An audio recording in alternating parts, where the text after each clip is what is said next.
Goldsmith and Jewelry Shop right there on Lee Road. Oh, man. Daniel and I both got our wedding rings and our wife's engagement rings made at Goldsmith Jewelry Shop. 2 words, go custom. You got to go custom. Yep. You can save money and get a one-off piece of jewelry that's handcrafted by the artisans at Goldsmith. The Davids there are amazing. We got all of our rings, our wives, ours, and we have a listener on the line that did exactly what we said. Yep. Thomas is on the line. How you doing, Thomas? Good. How you doing? So I'm looking at the ring right now on the email. Beautiful ring, and you got it custom made with Star. No, normally I'd make fun of this, but it's really subtle and cool. You got Star Wars emblems made into the ring. It's like integrated inside of it, and if you know, you know. But if you don't, you'd never know. Yeah. How was the experience, Thomas? It was fantastic. They were quick in there. I was in there maybe 2 hours designing it. 2 weeks after that, they sent me the render. 2 weeks after that, we had the ring in hand and ready to go. Awesome. That is rapid fast, man. Wow. Yeah. I won't tell your business on the air, but super affordable. Yeah, it didn't break the bank. Oh, yeah. Not bad at all. Yeah, and it's beautiful, and no one else will have it because it's a custom design. Yeah, well, Thomas, we did say that if you got a custom engagement ring at Goldsmith, that we're going to do something for your wedding. Yes. So that we're figuring it out, Thomas. But we're definitely, we'll definitely, possibly, we got it. We're going to DJ it. Yeah. Okay. So that'll work. Thomas, thank you so much for using our sponsor. Again, it's Goldsmith and Jewelry Shop right there on Lee Road. Welcome back to A Corporate Time with Tom and Dan. I'm Tom. Daytime TV. What's up with that? That's what I say. What say you, Samantha? It's a thing. Really? Is that all we know about daytime TV? Daytime TV is basically for Meemaws, right? Ellen, Judge Joe Brown, and Kelly Clarkson. I'm not joking. I literally maybe have not watched daytime TV. Hold on a second. Literally, maybe. I'm having a lot of problems here. I see what the medium's saying. They're right. Everybody's right. It's like, what the hell is this guy talking about? And I'm like, I know. Look at it. Well, you started by saying, gosh, I'm not kidding. Literally, maybe. I could have watched some TV one time. Since high school, that was the last time Well, we work. I'm not at home during the day. But even like the times that I've been sick throughout the past 10 years or whatever time that I find myself at home and just with nothing to do because I have to lay in bed. I've had the flu or whatever in the past. What? You've had the flu? When did you get to? Oh, my God. The last time we got it. What? When was that? In the past, 3 weeks? So, even those times, I had my phone and social media and YouTube and like on demand. So, and I never went to network television and saw what they were playing for me at 1 p.m. and on a Wednesday. So, you're right, Samantha. There's got to be just Meemaws at this point. Because even like the frugal people, poor people. But the cliche, like, married with children, like stay-at-home mom that just watches like soap operas. The bonbon. The bonbon. I don't even think that was ever a real thing. But I feel like first, any stay-at-home mom that I've ever seen is too busy to just watch TV. Yeah, it's a hard job. So, and even if you could watch TV, like say your kids were like grown already or something, I feel like you would just watch on-demand stuff and you'd watch Netflix and you wouldn't go to network TV and watch what was happening on Ellen or soap operas, right? Well, from our Twitch chat room, twitch.tv/Tom and Dan Live, if you'd like to watch the show live, our BDM ex-con chimes in by saying that prisoners watch a lot of daytime TV. Is it just all prisoners? It is for the incarcerated and fat moms. Because that's what it's for. Like, even the old people that I know in my life just watch the news, and it's either Fox or CNN. Or, you know what I'm saying? Like, who's the oldest person you know in your life? My Meemaw. She's 90. Yeah. She's a pretty remarkable lady. 95. What is she? But has she ever watched like daytime TV, like her stories? Could we ask her right now? Like, if you were to text her or call her, I don't want to embarrass her. Well, she's pretty. I mean, she's with it. She's not like dead behind the eyes. No. Hospice hasn't been called in. I talked to her. Yeah, I talked to her. She lives by herself at her house. She's been living there. I want to know what she watches. 20 years because she does watch TV. There's no way she watched CNN.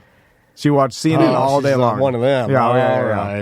Okay. Yeah. God, doesn't that get boring after a while? CNN, an old person that watches CNN, she's a same unicorn stories. for Christ's sake. Yeah, it's I don't think She doesn't have a cop show or I don't know her daily routine, but in most I hope that she Frankie. watches Wendy Williams. I don't Frankie know. and Grace on Netflix. I think all that is nonsense to her. She's old school, so reruns of Monk. she's not into entertainment TV. Okay. She wants to watch the news, and she wants to like slowly dust.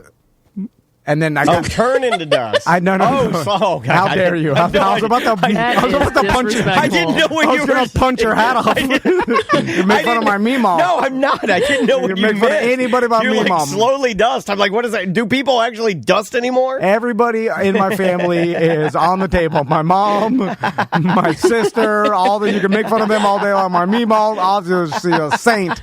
She's literally never said anything bad in her entire life about anybody. I apologize. When they tried to scam her, and then someone that said I'm was in jail, terrible. and she thought it was my little brother. Of course, yeah. Then someone did it. She's a good woman. And remember the one where they tried to scam her, and it was a person asking for money because they had some sort of plumbing problem, and they didn't want to tell their wife. And then she thought it was me.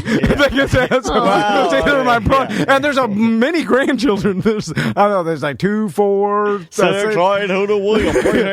like 6 other grandkids it could be, but it's only if in jail, Timmy, money problems. TC. It wasn't money problems. It was jail and Bumble. yeah. Bumbling, got yourself into a problem. Magoo it. You didn't want to tell your wife. You magooed it up. Yeah. And anyway, so I'd love to know what she watches there, because there's got to be something that's like a guilty pleasure, something that Golden Girls. there's something she really enjoys. I go home and I put on that Andy Griffith. Riptide, that Rockford Files, slap on a Right. little Amos and Andy. Well, I don't know, something.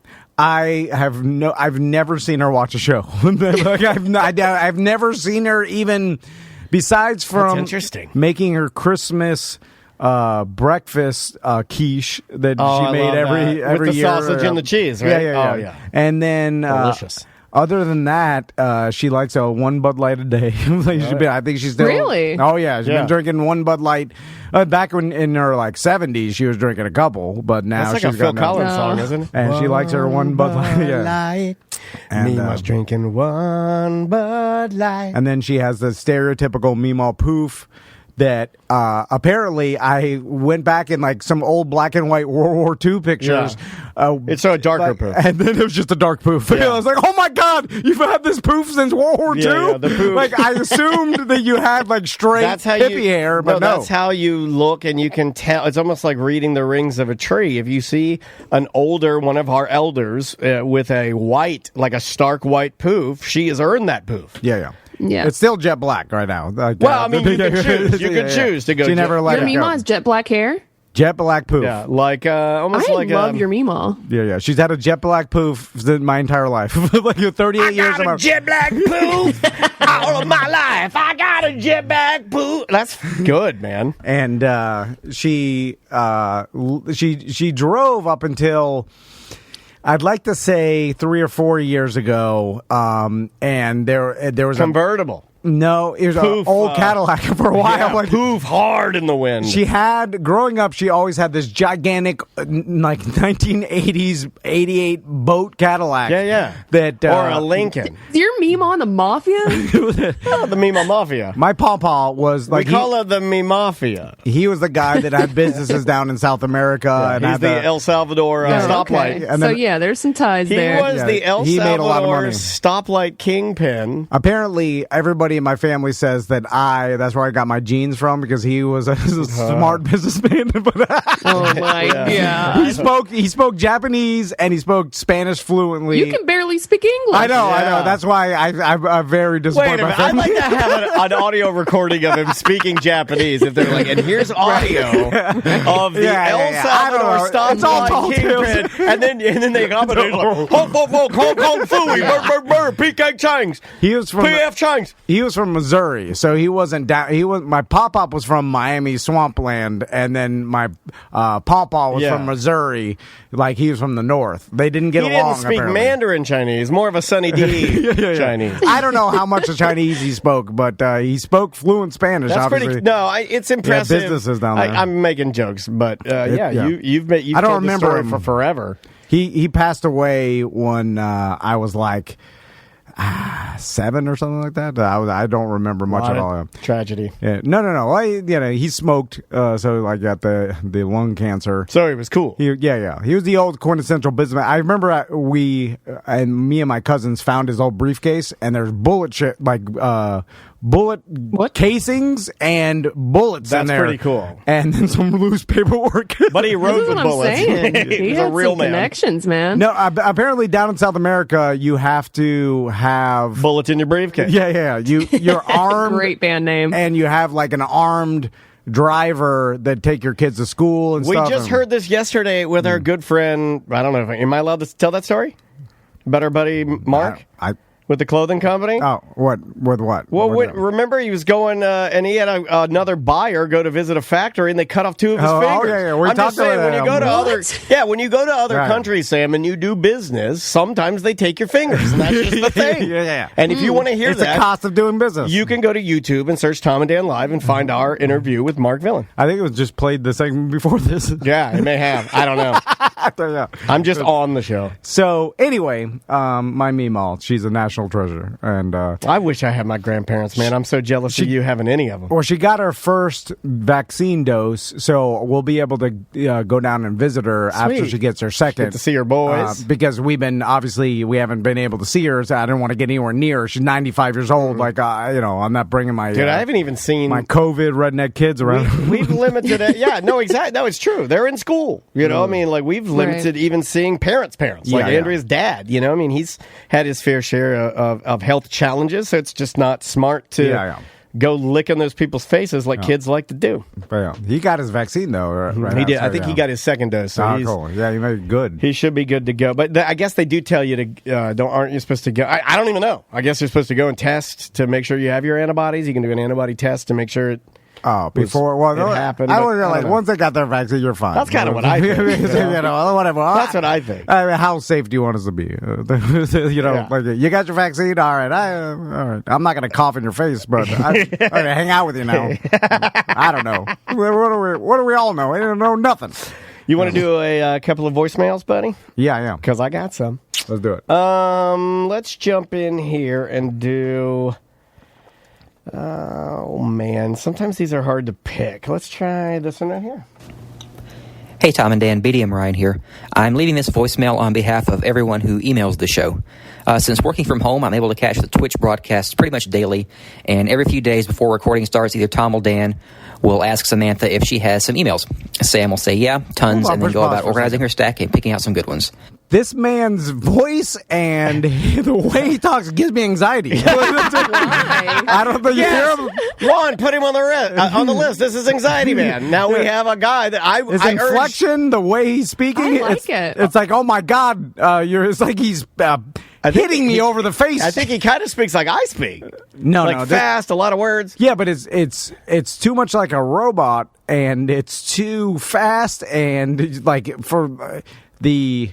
It sounds like he's standing on the edge of a building. I'm like about to jump? Yeah, I know. Okay, It just gives me anxiety. I'll start it over just because I want to punish you a little bit more. Yeah, here.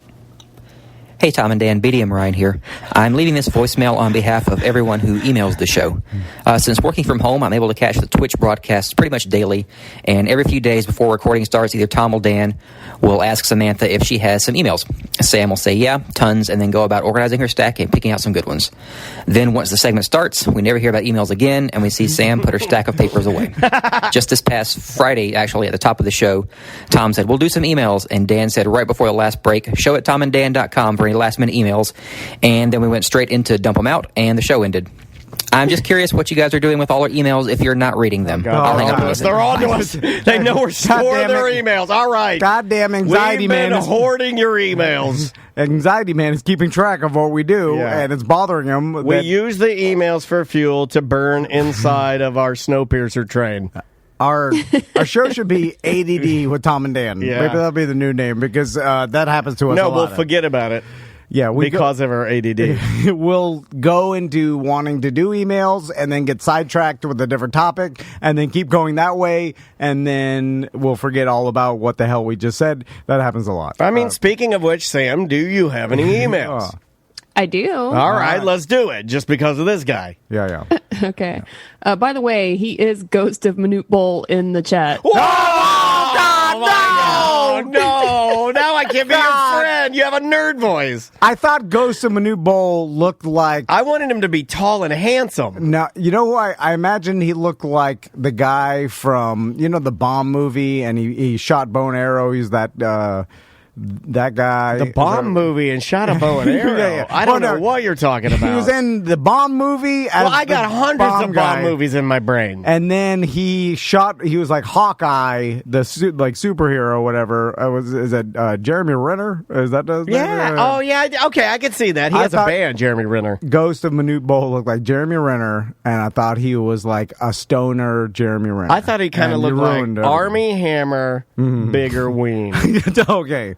You ruined it, Ghost of Minute and now Bowl. he's saying, this is why I chat only, because of my nerd voice. I get it. Yes. Are we going to slowly make fun of the only listeners we have left? Yeah. That's what's happening. He says, going to the drive-thru is a nightmare for me because they always think I'm a woman. Yeah. Oh, They don't sound like a woman, but I guess No. over a Well, he drive-through doesn't speaker. not sound, I mean, it sounds closer to a woman than a man.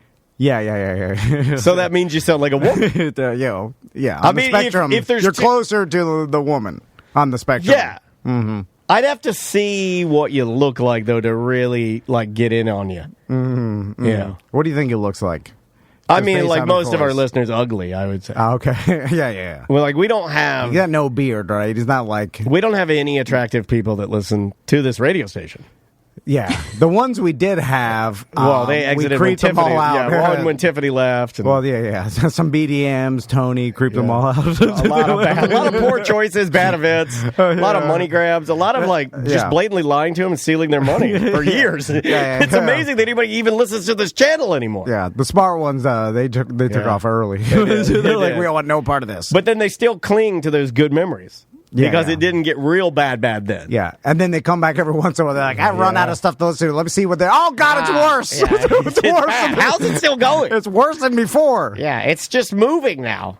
We live in a world now where things just go on until forever. Because there's no one there to stop it. Exactly. There's no one here to stop it. Because there are no more Corporation- standards. yeah. No, there's no more standards. And there's really no, even if a corporation shuts down a show now, they just go and move their show to the internet, and they just keep doing it forever. Right. They have nothing else to do. But it should have been told not to be done. There should actually be an end. Yeah. A forceful end. Yeah. Things shouldn't be allowed to just keep going. No. What's kind of like our mouths. What's the worst ending to the longest running show? And I'm not talking about finale. I'm talking about where it just fell apart. and just ended like a porta potty and the doors. All the sides just fall down. Okay. Has there been any is The Simpsons still on? Yeah. Okay. Yeah, it's still on. Is there any show that doesn't count that just went for a long time, but there was no season finale or grandiose ending? It just fizzled out, and the last episode was just a normal Tuesday episode, and that was it. No more. You need to think of the shows where the character Something that canceled. is it's got to be a canceled person, like Louis C.K. or like Jussie Smollett. Okay, yeah, because there's the reason why it just stopped abruptly. But even those, they had ensemble casts and big name casts. Yeah. So Empire, that wasn't going to grind to a halt. That show's bigger than that dumb guy, right? Yeah. That guy was just like, oh, is there a scam call happening? Thank you for calling. What's that? Hey, were you guys going to do emails at all, or were you just going to talk? Oh, God, it's the nerd. Oh, he's getting you. Do you look like... you nerd. Eat that, Tom. Eat it. You know what? You got us. He got us. Calm And down. he called us a bitch. This guy, you know what? You win. God. You win. So, do you look... It's me, Mike B. Oh, it is Mike Mike B. B. Oh, he wins again. Mike B. Yeah, So eat that, Tom. Mike B. Hold on. Okay, what just happened here is shut your nose, Mike B. Mike I B. think he hung up. came in. Did he hang up? All right, No, get rid no, of it. okay. Oh, you hung up. Mike, are you there? I'm right here. Okay, you okay. hold Yeah, on. I'm right here. Just shut your nose ring. Okay, so Mike B comes in, pretends to be Ghost of Manute Bull, calls us you a bitch, Oh, but, okay, yeah. like us, gets us good, then reveals he's Mike B. This is great. Mike B, well done. Thank you. I'll take all my bows later. So, Mike, how's the nose ring going? Everyone, yeah. I noticed you only have really one. I think. What do you mean? You use others like? Do You mean swap them out? Yeah. Is it just? Oh no, I only have the one, and I just take it out and clean it every couple days. Can we sponsor your nose ring? Yeah, of course. It's about $300 a day. No. You know what I mean? Whatever you guys are into. I'll get the it Tom and cheaper Dan than nose that, ring yeah. as much as you want. I want to put a Wendy's French fry Yeah. between there. So is it like like when you get gauges in your ears? If you leave that thing out for too long, does the hole start closing up? Yeah. When I went to jail, they made me take it out, and I had to put like a piece of my comb in it.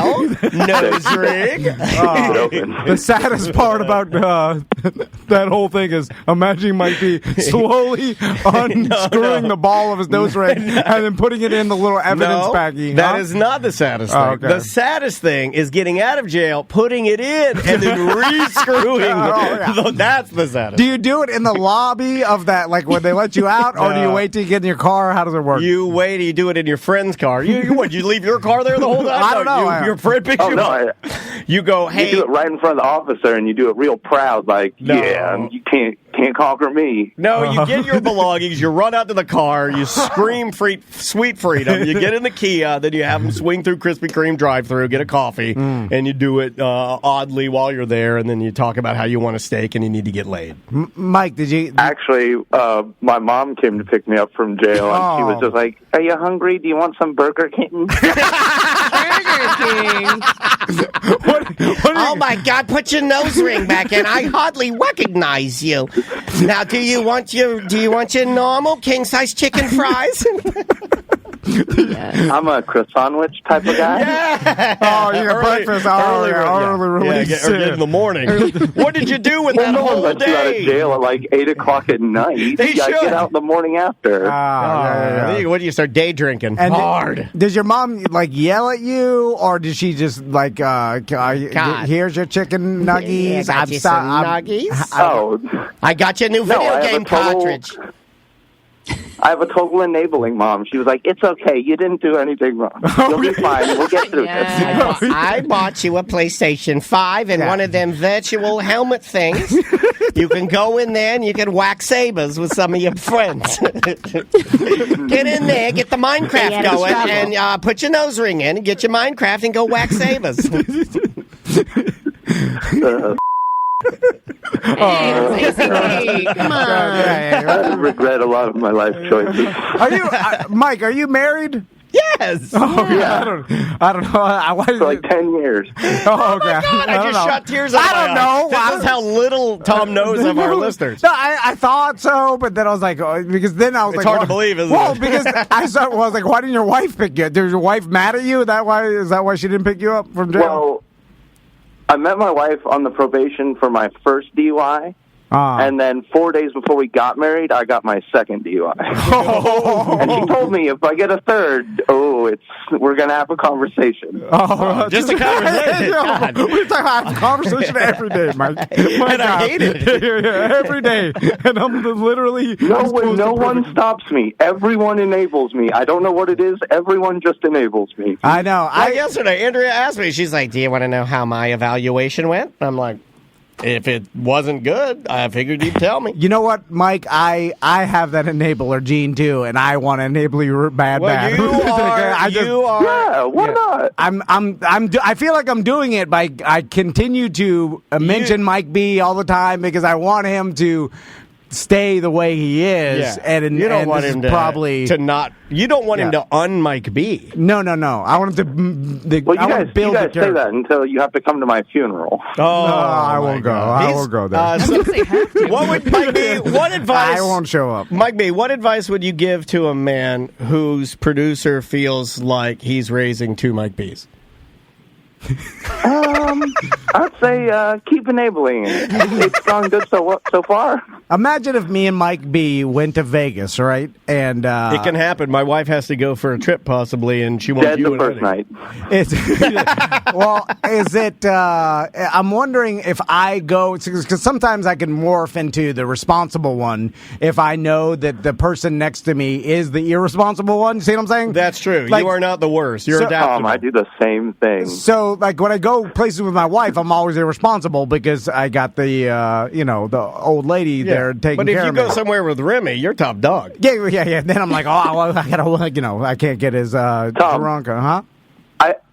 I have been wasted drunk at Disney and been totally irresponsible because my responsible wife is there. But seen like a loose, like a slow or mentally disabled person without like a handler, and I got really concerned. I'm like, I should be doing something about that. Yeah, see, yeah. Anybody else hearing Mike B's phone try to hang up on him? It's trying to hang up on him.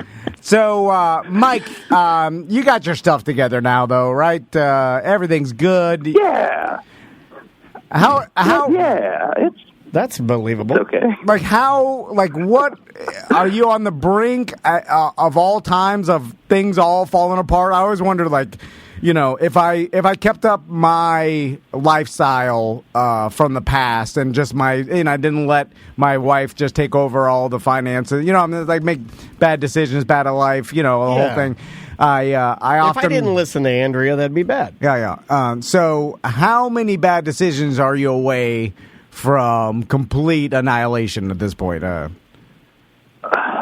think most of my bad decisions get mitigated by my wife. So, but if I didn't have her, I'd probably either be in jail or in dead. Okay. Yeah. I'm just too irresponsible. Once I start, if you put a drink in my hand, I'll gone to the wind. Yeah. So it's the booze is the problem, right, Mike? Oh yeah. If I could get clean of that, I think it's the same thing like you said with Daniel. If I wasn't a drinker, I'd be CEO of at least one mid-range taco joint. Okay.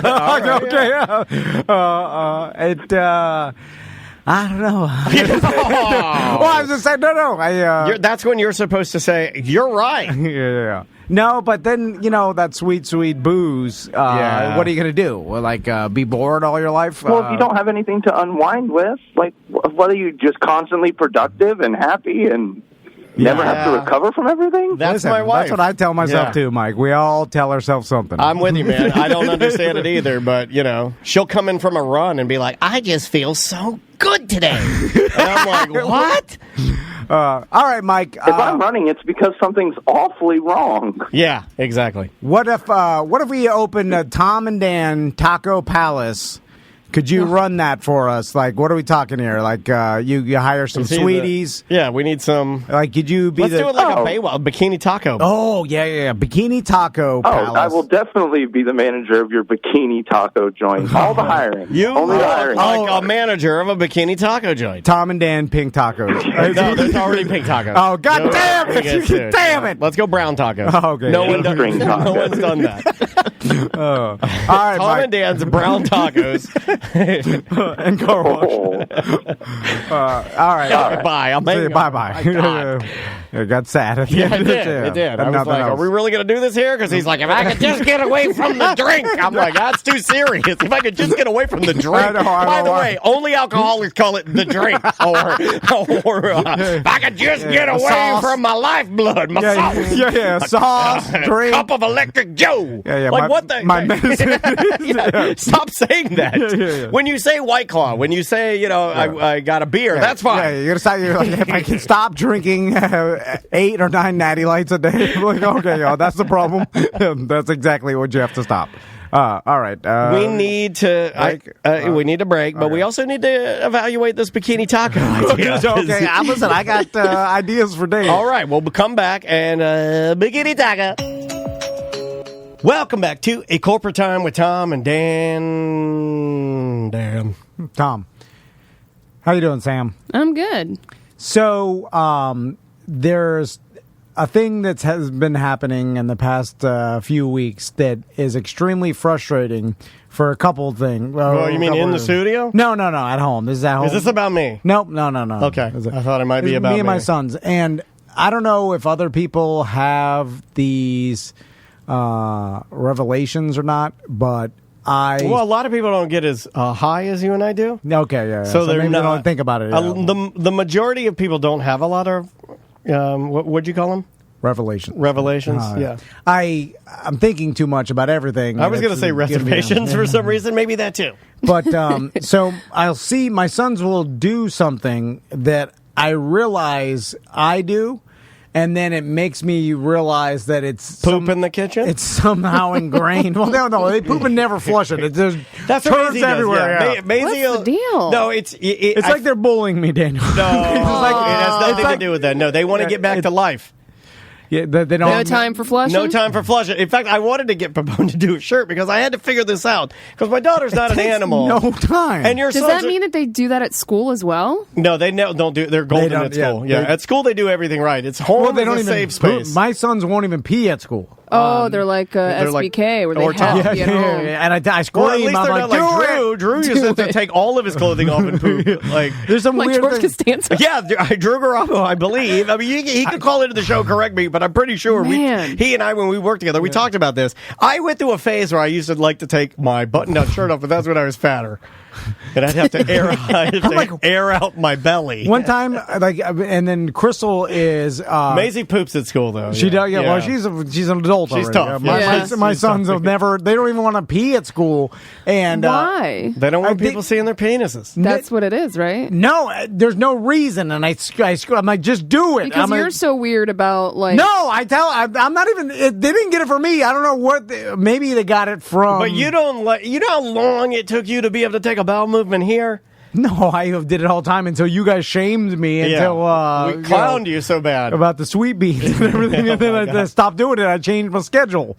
I know your new schedule. That's the only schedule you stick to. And by the way, Butler did it today, and I went there. Oh my God! What was that? Whoever did it today is fired. Whoever did it today is fired, even if it's me or Tom. It was sour. Could be me or Tom. It's Butler. No, it was Butler. Bad. It stunk. Anyway, it was terrible. It was the worst whatever. So anyway, this is the thing that frustrates me is that no matter how many times and this has to do, so Butler gave me these lightsaber toys, with right? the Star Wars. No. I think that's his new way of trying to keep his job. I'm about to throw a moratorium on bribing you. I'm about to say no more toys in the studio and start breaking ass. He'll just leave it in my truck. He's got a bunch of toys that he's like promising me, and he's like, I got this one, I got this one, and he knows that I love my son, so it's his way to get his love. Yeah, but it's all a bunch of garbage. Yeah, it is. But my sons, they're so happy, and I tell them it's from me, and I said I bought it for, and then they're like, you're a hero. Daddy went back in time and bought this Anakin Skywalker. Yeah. So anyway, Butler gave me 2 lightsabers. Actually, one Max got for Christmas or something, but he gave me another one that he had in a storage unit. Apparently, he's got a huge storage unit of Star Wars stuff.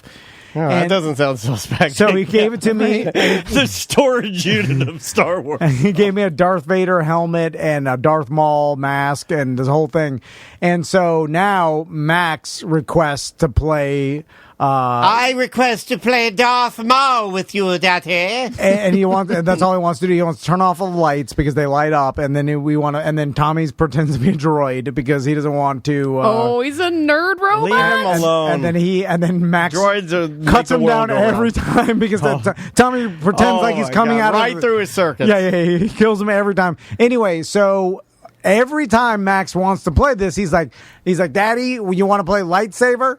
No. And then I'm like, it's lightsaber. It's lightsaber. And he's like, you're okay. correcting him. Okay. I correct him because I don't want him to go through what I went through my entire life. Yeah. People don't tell you. Of saying the wrong of... wow, this is kind of sad. Flush it out. All the... I mean, Right. you guys name them. There's a list. It's lightsaber. Hustler jeans. Yeah, all this dumb stuff that I Tell thought... us about your hustler jeans, Nicole Dupree. Because I'm like, Max, Dupree. I'm like, if you tell someone and as you get older, lightsaber, they're gonna clown on you and they're gonna be like, you idiot, it's lightsaber. And then they're gonna pull your pants down. And I, as your father, have gone through this because look, it's a Star Wars tie, and I'm your father. At this point, he's already zoned you out because he is your son. Yeah. And then every single time after that, you want to play lightsaber? I'm like, it's saber. Why don't you tell him you won't play it with him until he pronounces it correctly? Then he'll say okay, lightsaber, and then the next day it'll be like, you want to play lightsaber? He'll never learn. I'll never be able to use Google Calendar. God! I'm like, and then I'm like, oh, this is how people feel around me. This is how my wife feels. This is how Samantha feels. Yeah. It's and I'm like, oh my God, I hate to be them. Why not try through Tommy? And then I'm being punished because now I'm them. Why not talk to the Jedi via his droid? So you go to Tommy and say, hey,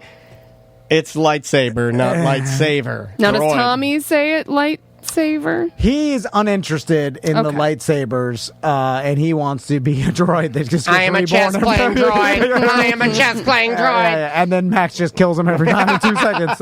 No chance whatsoever. Even with the gun, I gave him a gun. I'm like, use a blaster. I think you idiot. And then Max chops the blaster away and then kills him. I think there's a certain level of independence that children do when they're executing, like saying something that they absolutely like. I believe that it is possible for him to know that it's saber, but he doesn't want to say saber. Like Maisie does this thing where she watches these two little girls that use, I think I've talked about this before, that use little dolls, and they're using an Anna doll and an Elsa doll from Frozen. Okay.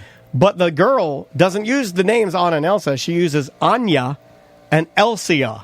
Oh, to get around being sued or by Disney, I'm guessing. Okay. So now Maisie refers to the characters, if we're playing with the dolls, as Anya and Elsia. Much like what you say, I say no. But the difference is I say, well, I'm not going to play with you if you use the baby names, because I'm not using the baby names. I'm using the real names. Yeah. And he's like, I'm using Anna and Elsia. And I'm like, well, I'm not playing with you. I'm going to go play Xbox. So go play with your mom. No, I break up. I'm like, lightsaber! I start fighting. I'm like, anything, just play with me. I know. Oh. Yeah. Isn't it sad when you put it that way? So For both of us. It doesn't matter enough to me, and it matters too much to Tom. Oh, I found a new thing that I didn't know existed, and Toilet paper. No, So so it was my niece's birthday over the weekend, and we basically super spreader. My sister, no, it was just her because of COVID. She basically, my sister got a inflatable bounce house for the side, and then basically just the boys and her playing in it, but for her birthday present, she got this gift, and when she opened it, she's like, "Oh, it's," and I'll have to look up the name, but it's Mystery Ninjas. And I'm like, Mystery Ninjas? It was something like this. So like ninja something. It was some YouTube. Look up YouTube. There is a Mystery Ninja. Okay, Mystery Ninja YouTube. An enemy from Final Fantasy. No, look up Ninja YouTube Kids. There's also Ninja Kids TV Giant Mystery Ninja Ball. Okay, I think it's something to do with that. Treasure X Ninja Gold? It's okay. Yes, okay. Ninja Kids Mystery Ball. I think it's the Ninja. It's got to be the Ninja Kids with a Z. Okay, it's Ninja Kids. So there are now YouTube. Ninja Kids is, I think, what my dad used to call Asian kids. Yeah, there's Ninja Kids, YouTube, yeah. So there are now YouTube or content providers that are independently over 6 million subscribers. Yes, doing kids shows, and they are selling their stuff on getting Chinese garbage made because like she opened it up and it's like a mask and some other Chinese garbage that they got for next to nothing, and they're selling. Yeah. And I didn't know this existed, but of course it does because they figured out. all right, if we can get a big group of kids that are like follow this, and we can just produce our own content, they probably do it for cheap because you don't need, like, my sons would rather watch someone play Minecraft and just talk over it than any other like Disney movie, Disney show, Disney anything. They would prefer some low budget teen talking over Minecraft than any other content. No, I know, and I got one for you can you help me understand this? Because I got one for you, because you were talking about the Minecraft thing, and then last week you asked me, does Maisie do any of that? And I had to think hard. I'm like, well, not the Minecraft thing, but I found one that I think is equally as confusing. Well, the Elsie and Anna thing. No, there's another thing she watches that to me is oh my God, he's here. Wait till Texas Chainsaw Massacre. So my daughter likes this thing. Have you heard of mini brands? No, what is that? It's a one of those blind box like balls. You know, these blind box toys are, even with adults, people like these. I don't know what I'm going to get. It's a hunt. Yeah. So it's a blind box toy, and you open it up, and there's a map, and it's of all your leading food brands. Okay. Big name brands: Nutella, Peter Pan peanut butter, Blue Diamond nuts, T.G. Lee. Hormel chili, and it's real food, just miniature foods with the real packaging. So like Oscar Mayer hot dogs, but it looks like real Oscar Mayer hot dogs. They're called mini brands, and I'm like, oh my God, is this where we're at? Because this is as consumer as like BS. Yeah, dude. So like, what is it, a toy for them? It's a collectible. It's a nothing. It's Chinese plastic garbage. It is a tiny pack of hot dogs that doesn't even, you can't even eat it. It's a tiny plastic pack of hot dogs? Yes. What are you doing? That is accurate. It is looks exactly to the nut, like the packaging, the Ziploc, everything is perfect. Do you collect it? People build like tiny doll houses and they have like real life stuff in it. And then they put the grocery food. stores, the kitchens, all that stuff. People or kids? Both. These no, are both? I think it's mostly adults, because the videos I watch, so with these mini brands, you open up it's a hobby. You open up the eggs and you get like Heinz ketchup, and then Maisie screams, right? So I run in there and she's like, we got the golden ketchup. There's only one of 400. And I'm like, golden ketchup? I don't even know what I'm doing here. Golden ketchup? You can't even do anything with it. It's not even real. I want to do a new segment where people call up and then tell me their hobbies, and I'll tell you whether it's BS or not. Just based on, because I truly believe. Well, at least Tommy's got chess. I mean, chess is a no BS, legitimate, real hobby. Of course, but even if you break it down to playing video games, and like, I'm not just gonna stand here and be like, oh, this is a hobby. Like, I understand the allure of video games now more than ever. With like, it's just a way to de-stress and like anxiety and stuff. That's what a lot of hobbies are. Yeah. Bonsai trees, I know. Yeah. We were going to talk to a person. I'm working on that. Hey, Juan, our good buddy Juan in our Twitch chat room, twitch.tv/Tom and Dan Live, has mentioned that he wanted to do bonsai trees. Just so happens we might have somebody in our audience that is a master bonsai man and woman. So I won't say who it is, but hopefully we'll get to chat with them about them putting together hundreds of bonsai trees. I'd put bonsai tree on a higher spectrum. I do too. Than collecting miniature brands of nothing plastic and just putting them on a shelf. And I understand it's similar to the Star Wars thing, where it's just like you're collecting stuff, and like if you have a collection and you're walking by. At least Butler makes some of the stuff. But but also that's part of an art of like a movie that you really loved, and there's characters that are like, these are mini brands of hot dog. What does that give? Like, you know what I'm saying? Like, that's nothing. That's a nothing. Right? Oh my God. The only way I've been able to justify it is in her doll's kitchen, using it for food for like creative play, but that's it. That I'll accept, because that's for kids and that's for your. But most of the collectors are adults. That's what makes me mad. I'm like, what is it? What is it? It's weird, dude. Like, you just put it all on a shelf and you're like, look at my many brands of regular brands, but they're like. There's also something kind of gross. And this is what I was telling Andrea. 100% gross. Like, I was telling Andrea, and Andrea goes, "Why do you not like it?" Because like she sees, like, she's very logical. She sees Maisie plays with it right. She uses it in a tiny shopping cart with her dolls. It makes sense, right? Yeah, for kids, yeah. But to me, I go... The branding, though. It's kind of gross in that... It's low-key brainwashing. Yeah, it is. There's like a weird, like, I am now... Loyalty to the brand. Yeah, there is a weirdness. She's going to be a label... She's not, but there is a weirdness to it. It is gross I don't to like me it at all. for her to buy a tiny plastic bottle of fake almond milk that's really branded Blue Diamond. Right. It's weird. Yeah. Because my sons have a fake kitchen or whatever. They got Maisie has that too, yeah. And all the fake produce and stuff is generic. It just says milk, and that's a fine. banana. Yeah. That's fine. No, Like, these when When you the start brand- branding it out, I don't like that. There's a little... And there's weird ones. Like, you know what we got the other day that was just... I'm telling you, Sam, these are for adults, because the one that she got the other day was a tiny body wash.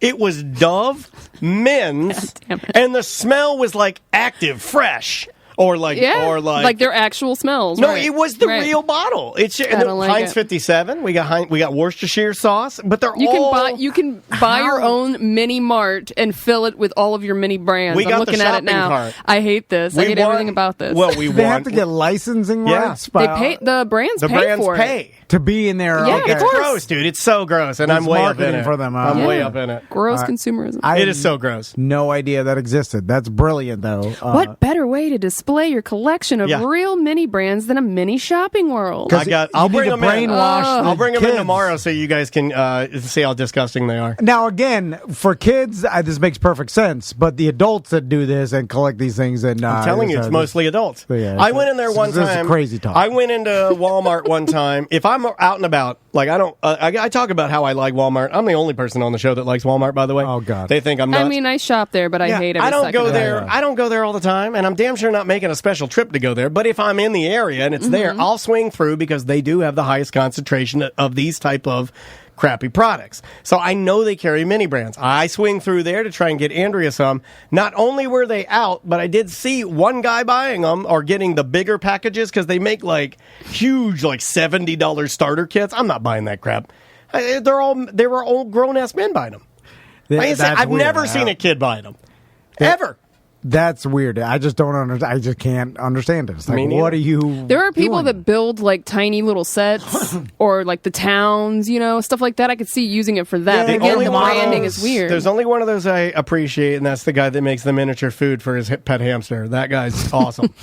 The guy that makes the sushi and the burrito. I'm not familiar. Have you seen but- the guy? He makes but I want. He makes I want a to. tiny burrito for his hamster. Look that up. He's awesome. And Tiny burrito for his hamster hamster. eats it. Awesome. Les, you want to jump into a voicemail message, buddy? Yeah, Because I saved a bunch for you. let's do it. Let's do this one right here. Hey, what's up, guys? It's Max from DeLand, who works in Los Angeles but lives in Idaho, BDM. Listen, I was listening to the Friday pre-show and the conversation about the Disney movies and, Mulan or whatever, Grandma and stuff. How they sugarcoat it now. Think back to what we watched when we were... He's basically talking about how you were talking about how it's difficult in some movies to watch, especially Disney movies, watch these parents dying. Oh yeah, And how we try to figure out a way to explain it away and ease it. Well, yeah, if you watch a dated movie, it represents the culture of that time period, and the older they are, the more obviously hardened their culture was, and more accepting from the fact that of what to expose your kids to. Like, it makes sense. Yeah. Like, in 1950s kids, grew up differently than 1980s kids, blah, blah, blah. And so even there's a disconnect between how we grew up in the 80s and what we were exposed to what people are willing to expose their kids to now. I got a friend that doesn't even let their kids watch any Star Wars stuff.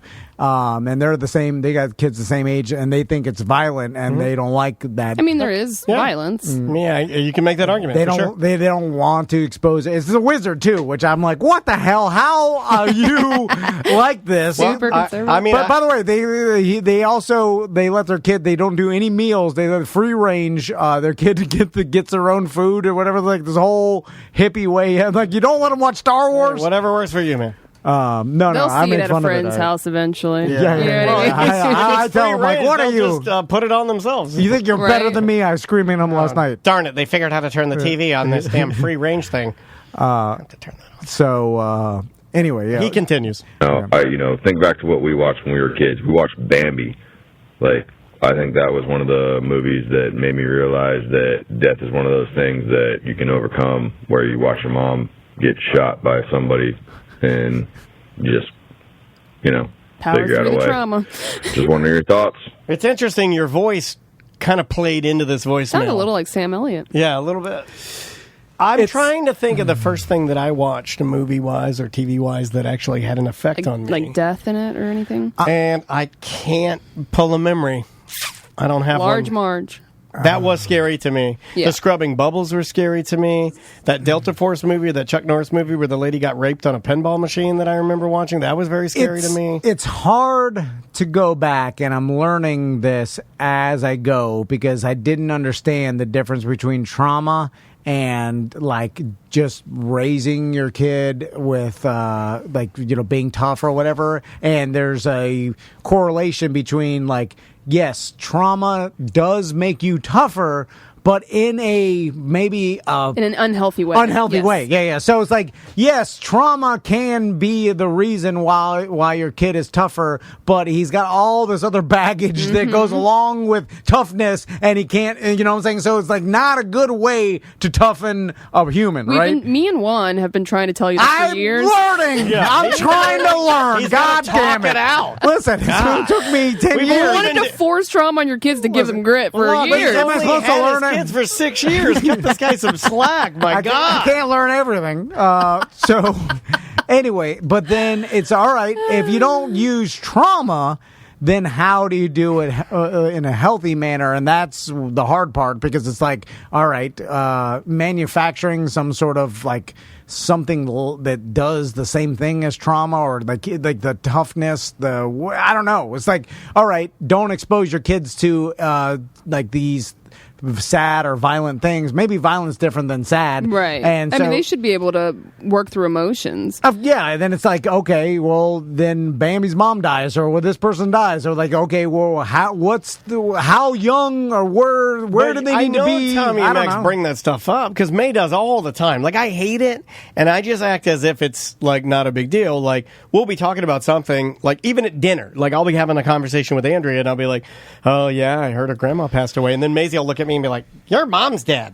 Oh yeah. And I'm like, "Yep," and I just roll with it. I act like it's no big deal. Yeah. They'll say he's dead, or Pop-Pop's dead. Yeah, they or just say it. I will say that they are surprisingly okay if you tell them the truth, which is hard for me to do. I constantly want to lie and sugarcoat everything. They handle it but well, if you just yeah. this person Yeah. died and this is what happens, humans die. If they because I'm trying to protect them from them thinking about their own death, because I'm afraid. But you have to normalize it because everyone dies. They're smart too. I know, so. but I get scared. I'm trying to protect them. Like, this is irrational and also bad for them. I'm constantly trying to protect them from the reality of the world, and that's I'll protect bad. you from reality and make you live in a delusional. It's bad. I know. The Twitch chat room coming in with a really good tip for you, Tom. Real grit comes from flushing your own turds. Mm-hmm. That's from Ghost of Manute Bull. Teaching them responsibility. what do you know, Manute? Yeah, Manute says. I know when you were a kid, you Manute, weren't please flushing call nothing. and leave a voicemail again. Yeah, you can't flush your turds, Manute, because you're big old fat POS. I'm kidding. Yeah, no Go pick 'em, my friend. Take that, Manute. So I don't Flush know. that turd.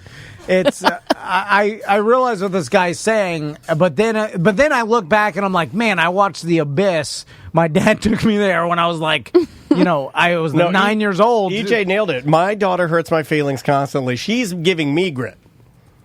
Yeah. Well, that's because you're still. No, she knows that. My She believes you. daughter, and my wife are very independent. They don't need me. Oh, they're tough. They're Together, they are. Some would say, are they better off together without me? And I say, duh. Of course they are. They're amazing without me. Well, you need though, but you're the balance. And I talk to Crystal about this all the time. Like It's just a nice way of saying you're the dumb guy. If you need the opposite, the yang. We needed Screech on Saved by the Bell. It couldn't be all the good-looking people. So you have to provide the comic relief, the unstableness of the household, multiple doctor visits, You're drug problem, the alcohol problem. Because if without that, then Andrea and Maisie are a perfectly oiled machine that can do everything exactly where you are the wrench in the sprockets. Yes, I am the sprocket wrench. You are the tiny wrench, cat food shaped wrench. I am a cat food shaped wrench, and that gets in there super organized sprockets and starts disrupting things. But then she needs to learn how to deal with that aspect of it, because that makes you more well balanced. This is terrific. Without that balance, then you're unbalanced. And I can imagine once you get out into the world and then you start looking at getting a partner or whatever, and that partner's a mess, then you're like, why aren't they operating on my level? And if they, I tuned you out. I can imagine there's a lot of like super smart, successful people that are lonely because they're so good and successful and smart. I want to be alone. I made a mistake and got married and had a kid. They can't find a partner because everybody is so far below. I mean, their if I could take it all back, I would, but I can't. So I just got to roll with it now, right? Like, that's all you can do. Andrea has to be well balanced because she's with you, right? And how could she be with you if she's no? You can not stop balanced? Right there. Then I was like, how could she be with you? She's so good at life and good at being a human that theoretically, are you saying that she married Dan to humble herself? Yeah, I don't know. I'm like her fat girl on a Saturday night. It's like, when the athletes put on extra weight on their vests, they run with the parachute. Well, you increase the athlete's resistance parachute in the pushes, so when you're not pushing, it's easier. Yeah, so when you finally die, she's going to be fast. Take off. Oh man, President of the United States. Yeah. Let's try this one. Let's try this. Hey guys, you're talking on ACT about staring into the darkness of your wife giving birth, and I say it's more real man to watch them. We talked about this. Oh, we did the C-section guy? Yeah. Oh, yeah. Sorry. Well, his argument that it was more of a real man to look at it, and then I went back and. Oh no, this guy's saying. Oh, is it a different one? Yeah, I'm sorry, I deleted it. Sorry. No, sorry. I swore like he was. No, this is a different one. So basically, this guy's argument. I can sum it up easier than this guy. This guy's argument, and I think he has one. I really, really do. And I want to win this one because it would make me more of a man than you on the show. Okay. But I think this guy wins.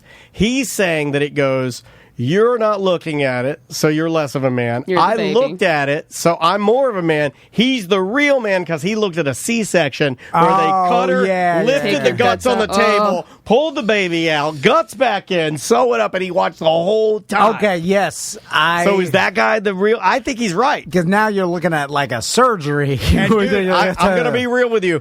It's even hard for me. I have to use exaggerated, like when I'm saying guts on the table. The reason I say it very exaggerated. That's what happens. No, but the reason I say it like that is because if we get on this in a real way, my mouth is starting to get weird. I'm starting to yawn. I'll throw up. Why do they have? Okay, let's analyze it for a second. No, I don't know. I'm gonna have to be careful on this one. Well, so everybody knows what a pregnant woman looks like, Dan right? Just starts projectile vomiting. I get pale, man. And then when you have a pregnant woman, especially that's 9 months, let's say she went full term, her belly is so like ready to pop, tight and veiny like an eyeball. That sometimes you could see a handprint. What? Like my God. Or a like foot, like Winona Ryder's wallpaper in Stranger Things with that face coming through. And seemingly there's only the person's skin, a layer of whatever fat, and then the baby sack, whatever that's called in there, the uterus. So, and that's then too. You have children. So I don't look into it, Samantha. I don't want to know any of it. But so the baby can press his handprint. So like. Seemingly, there's that much. Why do they have to take out? Where's the guts? Like, it should be just cut and the baby's right there, right?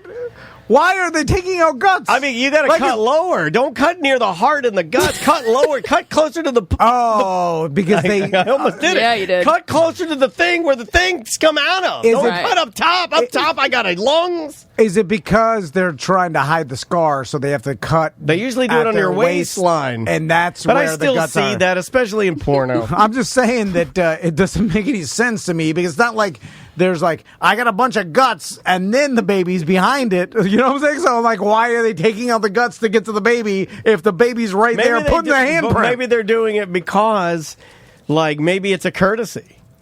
Maybe it's like tradition. Maybe they're like, and the guts, like you show the guts. I don't know. It just seems like you could take the baby out. So it says in most C-sections... Arthroscopically, can't you make a tiny incision and pull the baby through a tiny hole like they do knee surgeries? The patient's bladder and intestines are just moved aside, still within the abdominal cavity, so the surgeon can see better and reach the uterus. There's a baby in here! In rare cases, the intestines may need to be temporarily lifted out of the patient's body if they were harmed during the surgery and need attention. What do you put them on, like an old Wendy's napkin or something? What do you put them on? Put a newspaper like you're doing a crawfish festival. Yeah. Just tape that down. I'm just saying... Put some masking tape. Oh, my paper's sliding. It doesn't seem like there's anything in the way of the baby besides like a thin layer of skin, fat, and do they put that back? No, yeah. They put it back. They blow it off like... no, not the... no, I'm saying the fat. The fat is just... while you're in there, just take the fat out. Yeah. There's, I'm sure... It'll get that way, right? Where you go in to have a baby and you do some lipo while you're in there? I don't know. Yeah. I mean, I kind of feel that way. I'm playing that Cyberpunk 2077 video game, and I kind of feel that that's the way things go. That we go full body modification computers and weapons craze-mo. I was talking over the weekend. I was like, man, it is crazy that they haven't come out with some sort of like either drug you could be on or whatever that allows you to eat whatever you want and not gain weight. Oh, yeah. I need that part. And you gain on it. And the only thing that was even close is that like fat blocker, but it just gave you explosive diarrhea. Like, because you couldn't really eat whatever you want because you have a... I always thought amphetamines. I always thought that was a amphetamines myth. Is pretty close. I knew people that were taking those drugs that, the fat blocker, and that would give you some sort of an oily bowel movement. But I'm like... It's not like you're like I'm out of control. You still have it would basically sphincter awareness, right? I mean, yes, but it would cause the problem. You couldn't eat what you want, and therefore it was kind of like alcoholics have some sort of medication that if they drink, they get sick on it. You know what I mean? And that's kind of like the same thing with the fat blocker. Is that if if you go and eat a Five Guys burger, you're just gonna like maybe poop your pants, or you're gonna have a real bad like it's gonna be repercussions, right? So I'm talking about some sort of chemical or whatever they figured out that literally just makes it so your body's metabolism is faster, or it doesn't like store the fat, like it retrains your body to not store fat and just get rid of it all.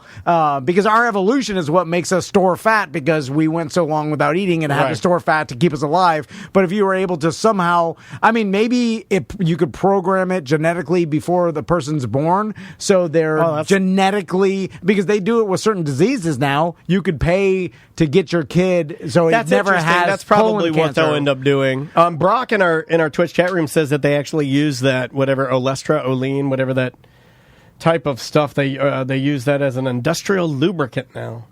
No, yeah. Wouldn't because it always has some other aspect. Wouldn't surprise me at all. It's crazy there because it would be the next $1 trillion industry if someone was able to figure out a way that humans can be lean without any work, right? Like that's where we need to be. Everybody wants the pill, right? Without Well, because the work is we all know what to do. It's just the work we don't want to do. Anyway, all right, bye. Shaking the cobwebs out of it. What? Just shaking the cobwebs. Sorry. Are you started? Yeah, we started. Okay. Yeah, we're in. Welcome to A Corporate Time with Tom and Dan. I'm Tom. I am shaking the cobwebs off of things. I'm Dan. Mm-hmm. You want to just go straight into it? I can do that if you want to do it. Here we maybe. I said we could do it. Okay. I was wrong. No, we can't. There it is. Tom wanted to do a bit. He called it Weird Job Wednesday. Weird Job Wednesday. Dan really likes it. Tom says that's bullshit. It's another Weird Job Wednesday. Another Weird Job Wednesday. What are you doing? What is your job? Are you neat? Are you tidy? Or are you a fat slob? Do you make lots of money and you sit up in your tower looking down on all the people who are working by the hour? It's a Weird Job Wednesday. It's a Weird Job Wednesday. Just another Weird Job Wednesday. Just another Weird Job Wednesday. Oh yes, it's Weird Job Wednesday. This is Just Wednesday. another Weird Job Wednesday. Thank you, Tom. Thank you, Tom. All right. Thank you. Weird Job Wednesday brought to you by Streamline Mortgage Solutions, StreamlineFlorida.com. Talk to Brian Zymel and his team. Interest rates are crazy low.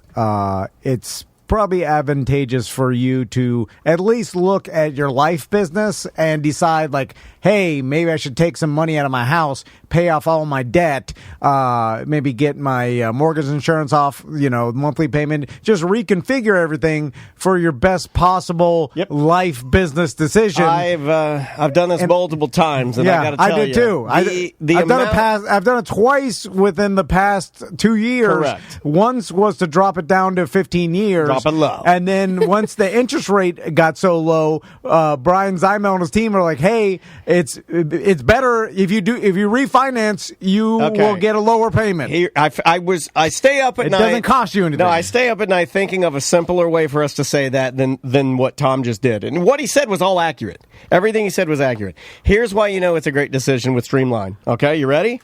The first time I called. The second time he called me. Brian was like, nah, you're just going to want to do this. You're going to want to do this. It's going to help you out. It's going to save you some financial trouble. Just talk to all the other BDMs. There's been hundreds that have either gotten a mortgage or refinance. They've used Streamline. They've had a great experience. Brian is the most motivated. He's so motivated. We talk to him almost daily. Mortgage men that you could possibly think of. And he makes sure that every BDM is taken care of personally. Yes, indeed. Right. On the line with us for Weird Job Wednesday, we have Abner Quackenbush. God damn it.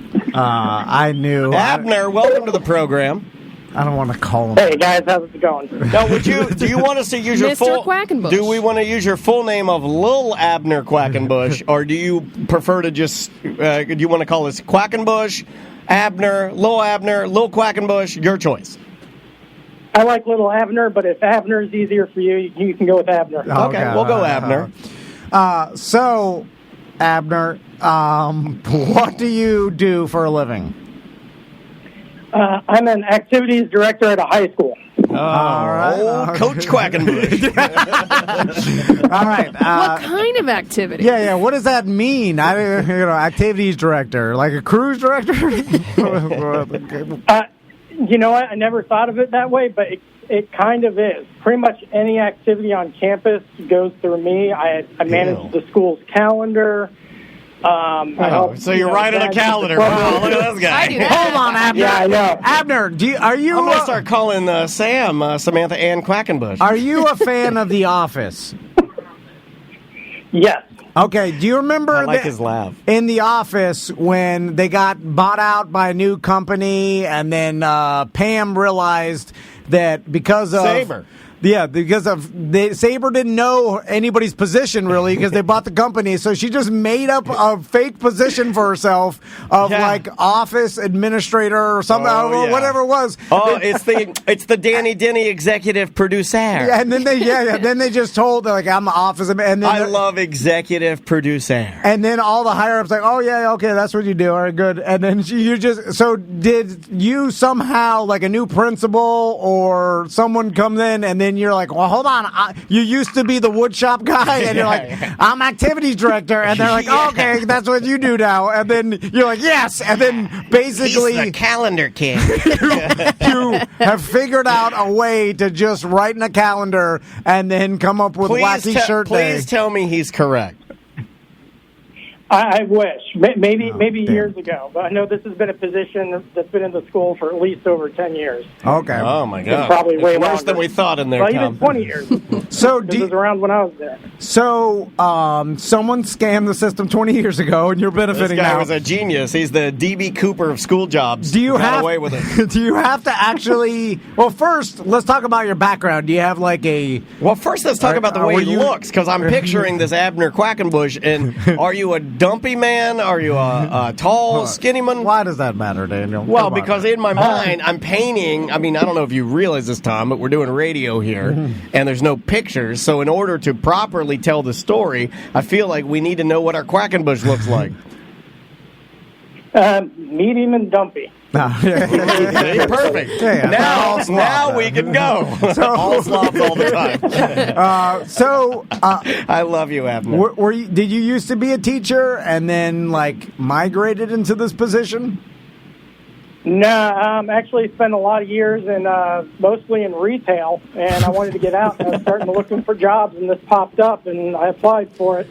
Hold on, Where were you selling shoes at JCPenney? What were you doing? This guy's the best. This is why this bit is the best. Is because this guy wins. Abner wins. Yeah. So the position opened up activities director at a high school, and then What you were the applied. qualifications? And you're working at Old Navy. You're folding the Star Wars shirts. Yeah, like what do you know about activities, Quackenbush? Well, It seems like you don't know nothing about activities. You work retail, the worst position in human history. I'm sorry. I agree with you completely. And hold on, he also said medium and dumpy, which you have to sprinkle that right on the top. So how did you get activities director job with no, like, I can understand if your background, you were like, hey, maybe you cruise director or something or something. I was some sort of involved in organizing. Health secretary, right? Even secretary.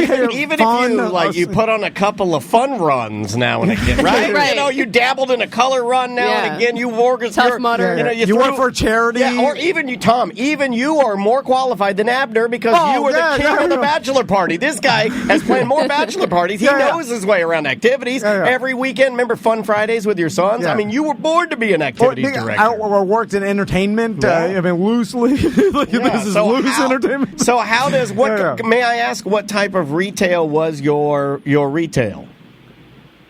Just like Sam, I used to sling pills. You worked for you're a drug Walgreens? You just worked at Walgreens. You're a cashier at Walgreens. Wait a minute, did we work together? That's where I used to work. Oh my God. I was at the other red place. CVS. You're a CVS one. So that's a rival. So yeah, Walgreens. You got paid more than I did. Walgreens was the corner of happy and healthy, and CVS they don't have an address. You know, I feel like Quackenbush is a very nice man, and we're really attacking you. I apologize, Quackenbush. I think he knows. He knows he's here for a couple body shots because he knows that's the way we give love. Oh yeah. So let's talk about the actual job. Now, what does an activities director? Now, by the way, do they have this at all high schools? I think almost all of them in Central Florida do. But there's only one Quackenbush. Yeah. So but there's, outside of Central Florida and outside of the state, I'm not really sure.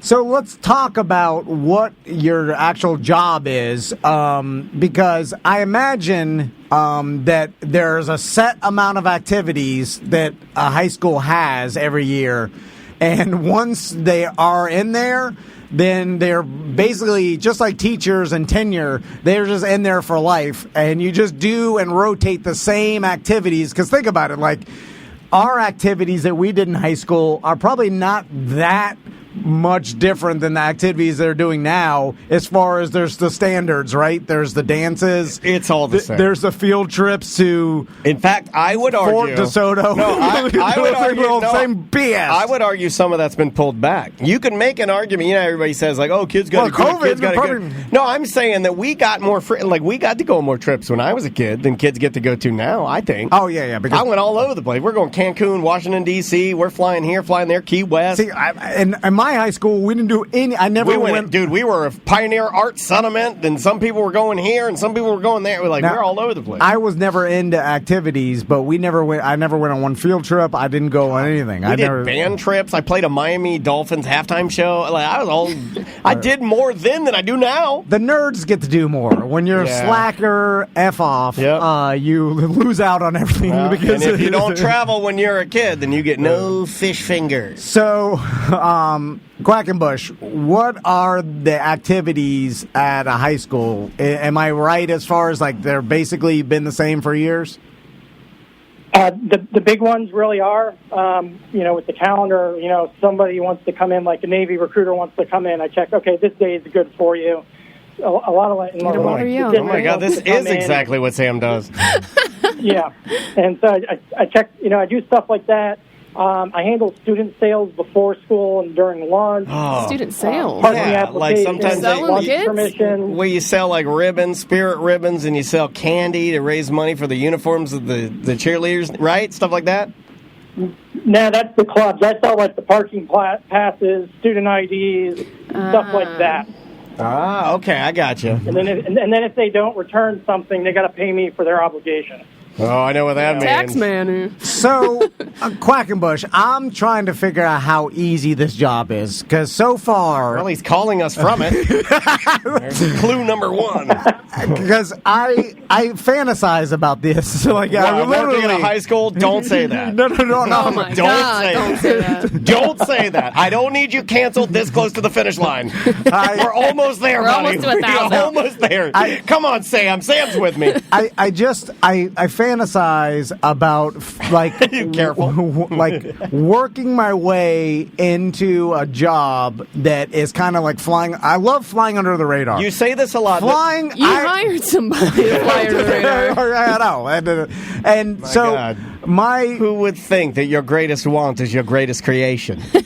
Anytime I'm not being paid attention to or flying under the radar or whatever, I love it. You know what I always it's think kind of bizarre because this is kind of entertainment. Tell me if you always think always illuminate some pixels in my brain when you go down this road. There's one job that I think of every single time, 100% of the time, and it was when our friend Andres Brown worked for the government, and he would drive a government truck, and he would park it. Is that what you always think of? Because I always think of that too. It's my favorite story and my favorite thing. Abner, this guy's job was to get in a government truck with government gas on the clock and deliver a check from one building to another building. The whole day, 8 hours. Yes. So he had to fill the entire day with BS. It is a legendary, awesome job, and it is so built up in my brain now that every time Tom talks about I want to work you'll say this. I want to work myself in to weasel my way into one of these jobs. I immediately go to this place because I had a text message from Andres when he's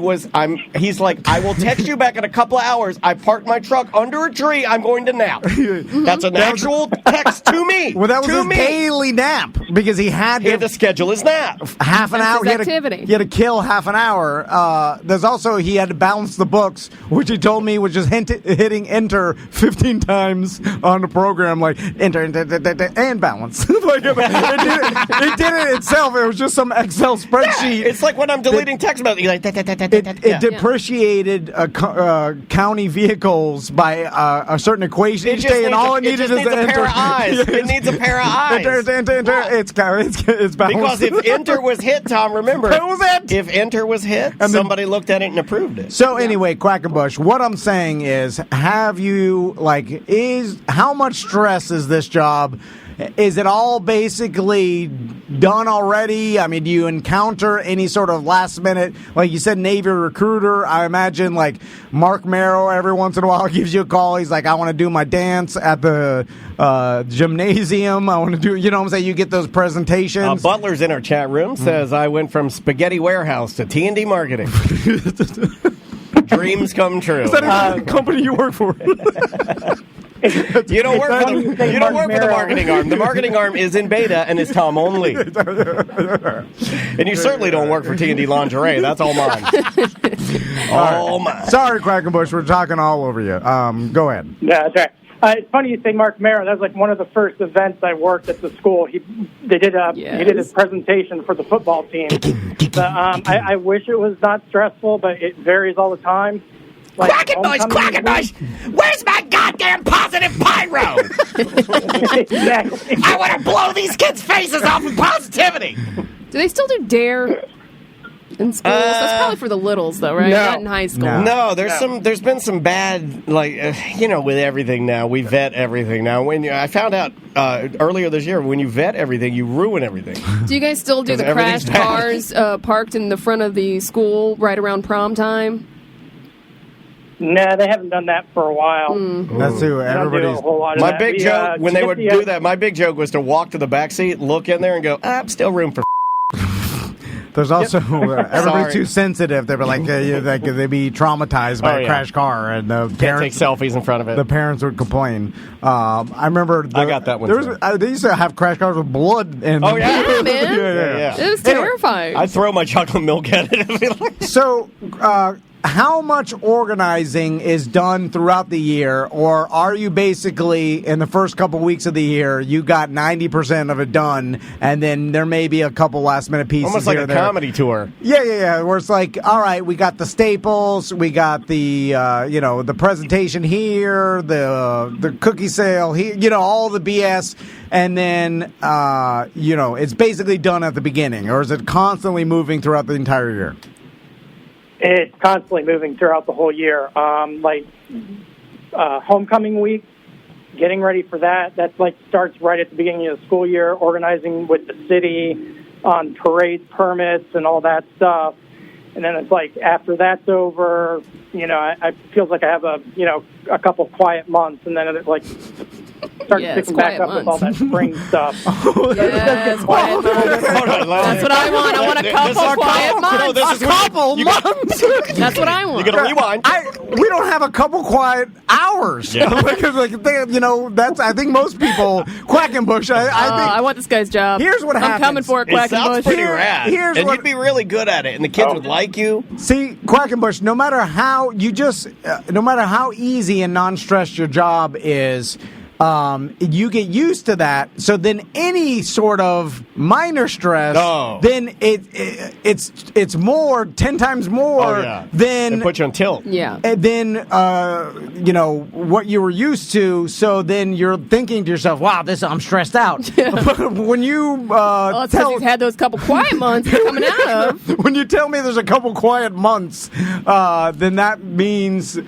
Also, summer's off. Don't forget that. Do you have summers off? Christmas break, spring break, summer's off. Like a couple quiet months is a phrase a farmer says when his fields have gone barren. Right. It's bad. There's nothing. But it's also he is at risk of his family starving, like not making money. Like Quackenbush still getting a paycheck. It's all the same. Let's talk about adolescent. Hold on, Quackenbush. Do you get the month summer off?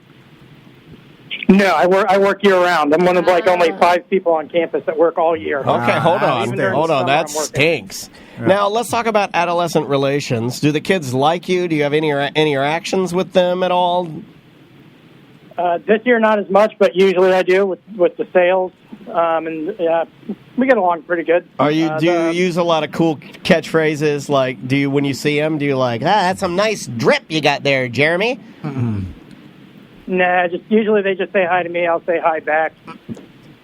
Don't mush the bush. Basically, you know what they say? Don't mush the bush. They like me because the person before me used to always yell at them, and I don't yell at them. Okay. Yes, what are you doing in my office? I'm not a yeller. I'm a soft, quiet bush. I'm a soft, quiet bush. I'll give you a couple of quacks. So, Quackenbush, let me get out the bush paddle. Who is your actual boss? Principal? It's the principal? Yes, it is the principal. So the principal's always coming to me with different tasks to do. get with this company, see if they can make a donation. So I would like to throw an ice cream social. I want like a cartoon principal. Quackenbush. Yeah. Now I'm a jaded, miserable person. Okay. So, wow. So finally, it's hard. Sam. So you just got to take that into account. But and apparently, talking to my mom and stuff, I was like this for my whole life. Yeah, all right. No. She tells me, she's like, you didn't want to participate in anything. Out hating everything. And then I was like, at least I was consistent. So it was nature. Yeah. And then I see Tommy, I'm like, oh, by the way, someone put rocks in his lunchbox. And I'm mad as hell. They're already bullying him? No, he said he wanted it, but I love the rocks. They're my only friends. I love these rocks. Oh, yeah. I got real mad. One day I'll be a Quackenbush, and they'll like me. I'll tell them about the drip and everything. So anyway, I forgot my whole point. Now I'm just mad about the rocks. He only saw red. I just thought about which dad I'm going to beat up because that's going to happen. You're I'm going to mean jail. and miserable or whatever. Yeah. So when I was when we had any sort of presentation in high school or anything that we had to go to the auditorium to watch, every single thing presented to me I hated. I will say I was that way too. Okay. Yeah. And it was never good, and not one time did anybody around me say, that was cool. No. Everybody looked miserable. We were just glad to be out of class. Yes, exactly. But it was always garbage. I would love to follow the same category. Normally I do. But the teachers at DeLand High, and shout out to them, I'll give them some kudos because Terrence Trent Darby, his mom and his family, all musicians, they play at lunch sometimes, and they were like a play at lunch. Yeah, you had lunch performers. It was awesome, and they'd let bands, if you were a punk band, they were cool. Way. They would let you play as long as you kept it together. You could play. So we had bands like my friends' punk bands play at lunch. It was cool. Yeah, we didn't have any of that. Not all of it was bad, but Quackenbush, do you get to line up any of that stuff? They probably don't give you a big leash, though, right? Yeah, not a very big leash. Yeah. I mean, people are always trying to put stuff on, but yeah, it's pretty much now. Anytime we got anything in the auditorium, the kids are on their phone the entire time. Yeah. Why wouldn't you be? Right. Why wouldn't you be? There's I am. I'm on my phone right now during your interview. I got to tell you, Quackenbush, there's a little amount of joy I get from you doing an extreme amount of work. And no one cares. Only for every the nerds are into it, though, right? And then you peek out the curtain because you're hopefully a kid will TikTok you peeking it. The best you can hope for now, Quackenbush, is a kid TikToking you peeking out of the curtain and then crying, and then he's like, look at this sad nerd. No one likes his presentation. Put that on my TikTok. World star! Yeah. So, do you ever... Only if they tag me. Do you ever look out, Quackenbush, and then see an auditorium filled with teens that could care less about what's happening, just looking at their phones, realizing that all this is a gigantic waste of time and effort and money, and does that make you sad, or do you not care? It is what it is. I'm just like you, Tom. All right, I like that. That's why I like Winner. This guy's got the goods, man. We should put him in the running for. And I just thought of this right now. But once a year, starting now, because I don't think this bit will ever die. I feel like this is going to be the one we ride into the coffin. We should do a kind of like a Hall of Fame. Where we take your greatest and best Weird Job Wednesdays, and we place them almost like a Mount Olympus, right? Quackenbush, what position in the school system, high school system, like at your high school, would you say would be that quintessential easy job that it's because I feel like you have to immediately eliminate hold on, pop quiz, where are you right now? I'm in my office with the door closed. Yeah. Fantastic. See, because anybody who deals with students, that's hard as hell. Like, I don't know, I couldn't do it. Office assistant. And then there's office assistant, but the problem is sometimes being the assistant. Lunch lady. No, maybe one. I don't know, but then that's hard. Yeah, I don't know. That's a hard job. You're like, it's kind of like working inside of like an industry. It's also thankless because no matter what those ladies cook, everybody says it stinks, which is not fair. Yeah. No. And you know what I mean? It's like when Crystal used to work in the moving industry. I used to like that job rattled me because there was no way for her to ever do good. It's only bad. Yeah. Like you're not getting great feedback from the kids. Like mostly mechanics. It's only bad. Yeah. Like when's the last time people, I love my mechanic. So what would you say, Quackenbush, is that best job to have in a high school? Is it your job? Probably for some. It depends on the person, really. For me, I like it a lot. So out of any of the other office jobs, this would be the one I'd want. Can you? I wouldn't want a principal's secretary because you're dealing with all the parents calling in whenever they're pissed off. Yeah. Have you ever planned something that went horribly awry? Yeah. We switched from paper voting to online voting, and that did not go... voting for what? What, they stormed the auditorium? Yelling, I'm sorry. For what, prom king and queen? What was the voting for? I got my boots up on Quackenbush's desk. Steals mail. I got Quackenbush's laptop. I done sold it to Russia. I'm sorry. You opened yourself up, Bush. You left your bush wide open. I'm sorry. We just want to laugh, right? Isn't that all we want to do now? Is just want to laugh. Yeah, so what happened with the online voting? They all voted for like the one worst frisbee dog? Yeah. Nah, just the information was posted wrong. We had to stop it real quick and tell them how to log on properly. That was all. But it was just in the mix of things that moment. It's just craziness. Quackenbush, have you ever had any inter-school drama with like teachers having some sort of inappropriate relationship with the students? You want that grit. Well, I remember growing up that it was. It happened at every school. Like, it happened, and it was, like, almost open to the point where, like, and then no one ever got arrested or anything moved forward. Like, it was just, like... People look the other way. It's terrible. I have a theory. I have a theory. Wow. I'll disconnect Quackenbush. I don't want him... He's not... I'm not talking about anything that he does. That's what I'm saying. Mm-hmm. But in that show, the Canadian show, and with an E that I'm watching is back from the 1800s, in there have always been these weird male teacher, female student relationships. I almost feel like that relationship has been taken advantage of, and that will be voted as number one predatory. Yeah. Like almost we turned a blind eye as education kind of made its way through time because it's even in that. Yeah. You know, it's like, and it's like, and we've always just kind of looked at it like it's not a big deal, you know, which is weird. Nothing, anything like that, Bush? And about the 8 years that I've been there, no, nothing like that has come up. That means it's it's happening, but the kids are keeping it on the down low. I know it's hard nowadays. They're good at that.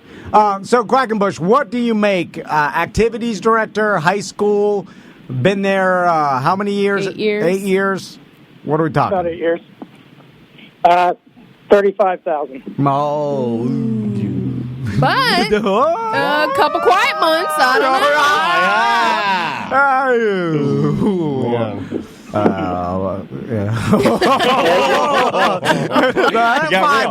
Listen, you gotta love your job, Quackenbush. Yeah. Does your old lady make any money? Does she bring in some cash here? She's a teacher. Oh. She makes more than me, though. But it's a harder job. Oh my God. You guys are some tough mothers, man. She does all those special AP classes. No, seriously, I got nothing but love for double school system people. Jeez, Louise, that is hard. Hard. I hope that and thankless. You get enjoyment and you get some couple quiet months. Well, he's the guys we need, right? He should get 3 quiet months. I mean, goddamn, he and his wife are dedicated to our kids. Right. So, geez, Louise. Yeah. Don't ever say geez Louise again. You know what? I'm mad at you, Bush, and Sam. What do I do? All right. Quackenbush, thank you very much. Yeah, you win. You win. And we'll talk to you soon. All right, thanks, guys. Okay, be good. Back to work. I'll probably never talk to you again. Like, every night. I mean, I can't imagine a scenario. We say that, though. I always be good, be safe out there, and hopefully we'll talk to you soon. And I don't know how to end it. No, I don't hopefully just say bye-bye. It's your fave. I know, but that's We're how done with you now. You served your purpose on the show. Good day. I used to wonder why the old 90s radio, they just hang up on the person. It's a better way. You like it now. But now he used to get mad. He's like, that guy had more to say. Hey. Oh, my sleeves are smaller today. What happened? It got swole. They're getting shorter. That guy had at least 3 more good ideas. All right, bye-bye. Welcome to another A Corporate Time with Tom and Dan. I'm Dan. I'm Tom. Samantha, our producer, is here. Butler is here as well. Welcome to the show, everybody. You know what I don't understand at all? A lot. Well, if you're asking me that, there's a lot I do not understand. Women, I would say. See, I understand women. How computers... I do. How computers operate, how they work. Yeah. Government, I don't understand government. I can't give them what they want. I understand what they want. It's not good. Give it to them. That's actually not confusing to me. It's confusing of why they keep asking me to give them what they want when they know you don't have it. Mm-hmm. You're asking Stephen Hawking to run here. It's never going to happen. I got you. Anyway, so there's a couple things in life as an adult that I cannot understand fully at all. Being really. in a toilet is one, and it feels like there is a block that I have. That's to a prostate. Ever understanding. And those two things are insurance. Not really like car or homeowners and stuff like that. Health insurance. Life. It seems insanely complicated, and taxes. Yeah. Taxes, to me, we're just throwing our money to people. I get Where does it go? I get the general concept, but I don't understand all the minute exemptions. You know what? You lied to me. You know what? You lied to me. What? He'd been telling me for years that there was an actual person named General Concepts. Wow. And I looked it up, and it's just an idea. That's why Daniel and I, a long time ago, decided to start using KDK Accountancy Corporation and our good buddy, Bernie. No, I thought you forgot his name. On the line with us is Bernie. What's going on, Bernie? Hey, guys. Just want you to know that, anytime you have questions that you don't understand about taxes or insurance, you can call me or reference the internet. We got you. You should probably just call Bernie. We will not reference the internet. I don't want to know Bernie. I'm like, he pays you for that. That's why I hired you. Now the truth comes out. You don't want to know. It's kind of like that's good. Asking your prostate doctor what's going on back there. Like, I don't care what is happening. In fact, don't even show me a picture of it because I don't want to know the atrocities. I don't even want to know how it works. I don't want to know how it works. I don't know what it looks like. I don't know. Tell me it's magic. I don't care what you're doing. Just put me to sleep. I understand the examination for that's not very comfortable either. I had that done one time.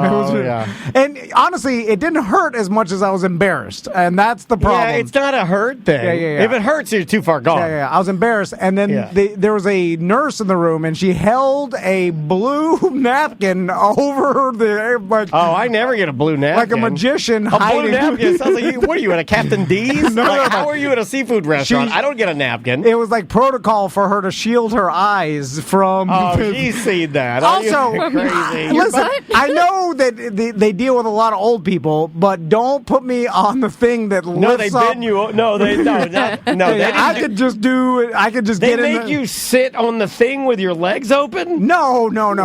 You have to get on your knees and then lean over. I don't get on my knees. Where are you going? It's like an inclined bench press. No, and then they have me lean on the regular chair. I must just go to like. They make you lean over a Liberator? No, they push the button.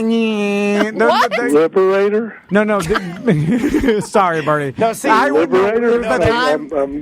Now I am confused. A Liberator is a wedge that Tom has to use to elevate his wife's pelvis so he's able to hit the right spots with his ding-dong. No, come on. Don't say that to Bernie. Like it's He's an adult. Yeah. He knows what a ding-dong is. He's got kids. No. Come on. It's embarrassing because I look at Bernie. He's like a father figure to me. He's like a money dad. Money dad, yeah. Money dad. And because he helps with my investment portfolio and my college, not my college, my kid's college. And then all that, it's embarrassing when he hears us talk like this because I'm like, in one aspect, you're talking to me about adult things, and then we do this, which is very childish and embarrassing to a lot of people. Well, Bernie you have and myself. Money Daddy on the line.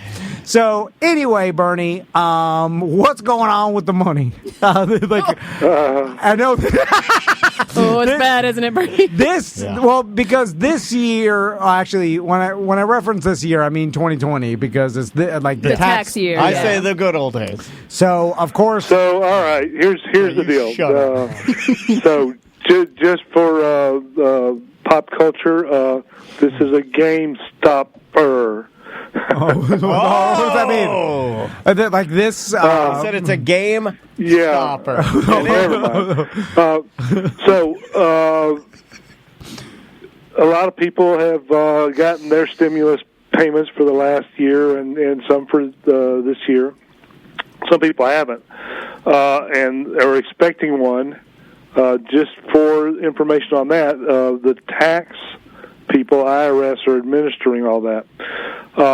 So if you didn't get your refund for the 2019 and or the new one, when you do your tax return, if you're owed that, you'll get it as part of the refund or credit against your taxes. So, and I've got a lot of people that are wanting to find out where's my stimulus payment and or where's my refund, tax refund. This last year has been terrible. I've had people that filed their taxes in March and didn't get their refund until December. And maybe there's a couple more that still haven't gotten them. Wow. IRS has really been a mess with the processing their everything. It's slow. All right, but anyway, so that's just a piece of information there. Your stimulus payment is not completely lost. If you file a tax return, you may still get it. So, Bernie, basically, if you haven't got a check in the mail or it hasn't been direct deposited, then you can, and you think you are owed it. It's hard to even find out if you, like, the information to see even if you're going to get one. Yeah. Because then it's not like you get all or nothing. I remember. You get a percentage. Yeah, they started giving percentages of things. Like, I got $14. Well, yeah, there's different reasons. Well, like, what it depends on how much you make a year, if you have dependents, all that. Yeah. Right. Okay. So anyway, that should get reconciled with the filing of the 2020 tax return. Gotcha. And then, Bernie, you're probably going to maybe address this, but I know that there is business taxes and things like this, obviously with is it PPO? Right, stimulus? the PPP payments that they got, and the EIDL loans, right? Yeah. So the good news on the PPP payments, if you've gotten that forgiven, then it's forgiven and it's not taxable income. And what they were talking about doing to start with was that they were going to let you take off your payments you made, like for the payroll and everything that it was for, but that you'd still have to count it. Anyway, that's reconciled now, where it just doesn't count as income. So that's great. It makes the tax work easier and less confusing on all that. You know, one of the best things in life is being forgiven for a multitude of things. It's like I've always wanted to be forgiven. Being forgiven is the best scenario, especially. But is it a true because I feel like when my wife's like, when I get forgiveness, women they always remember. They hold. Well, I do too because I'm very emotional. I'm a very sensitive chap. So once you've burned me, I will claim that I forgive you. Hold that but grudge. I never truly forgive you because inside of me, I'm all woman except for the dong. Yeah.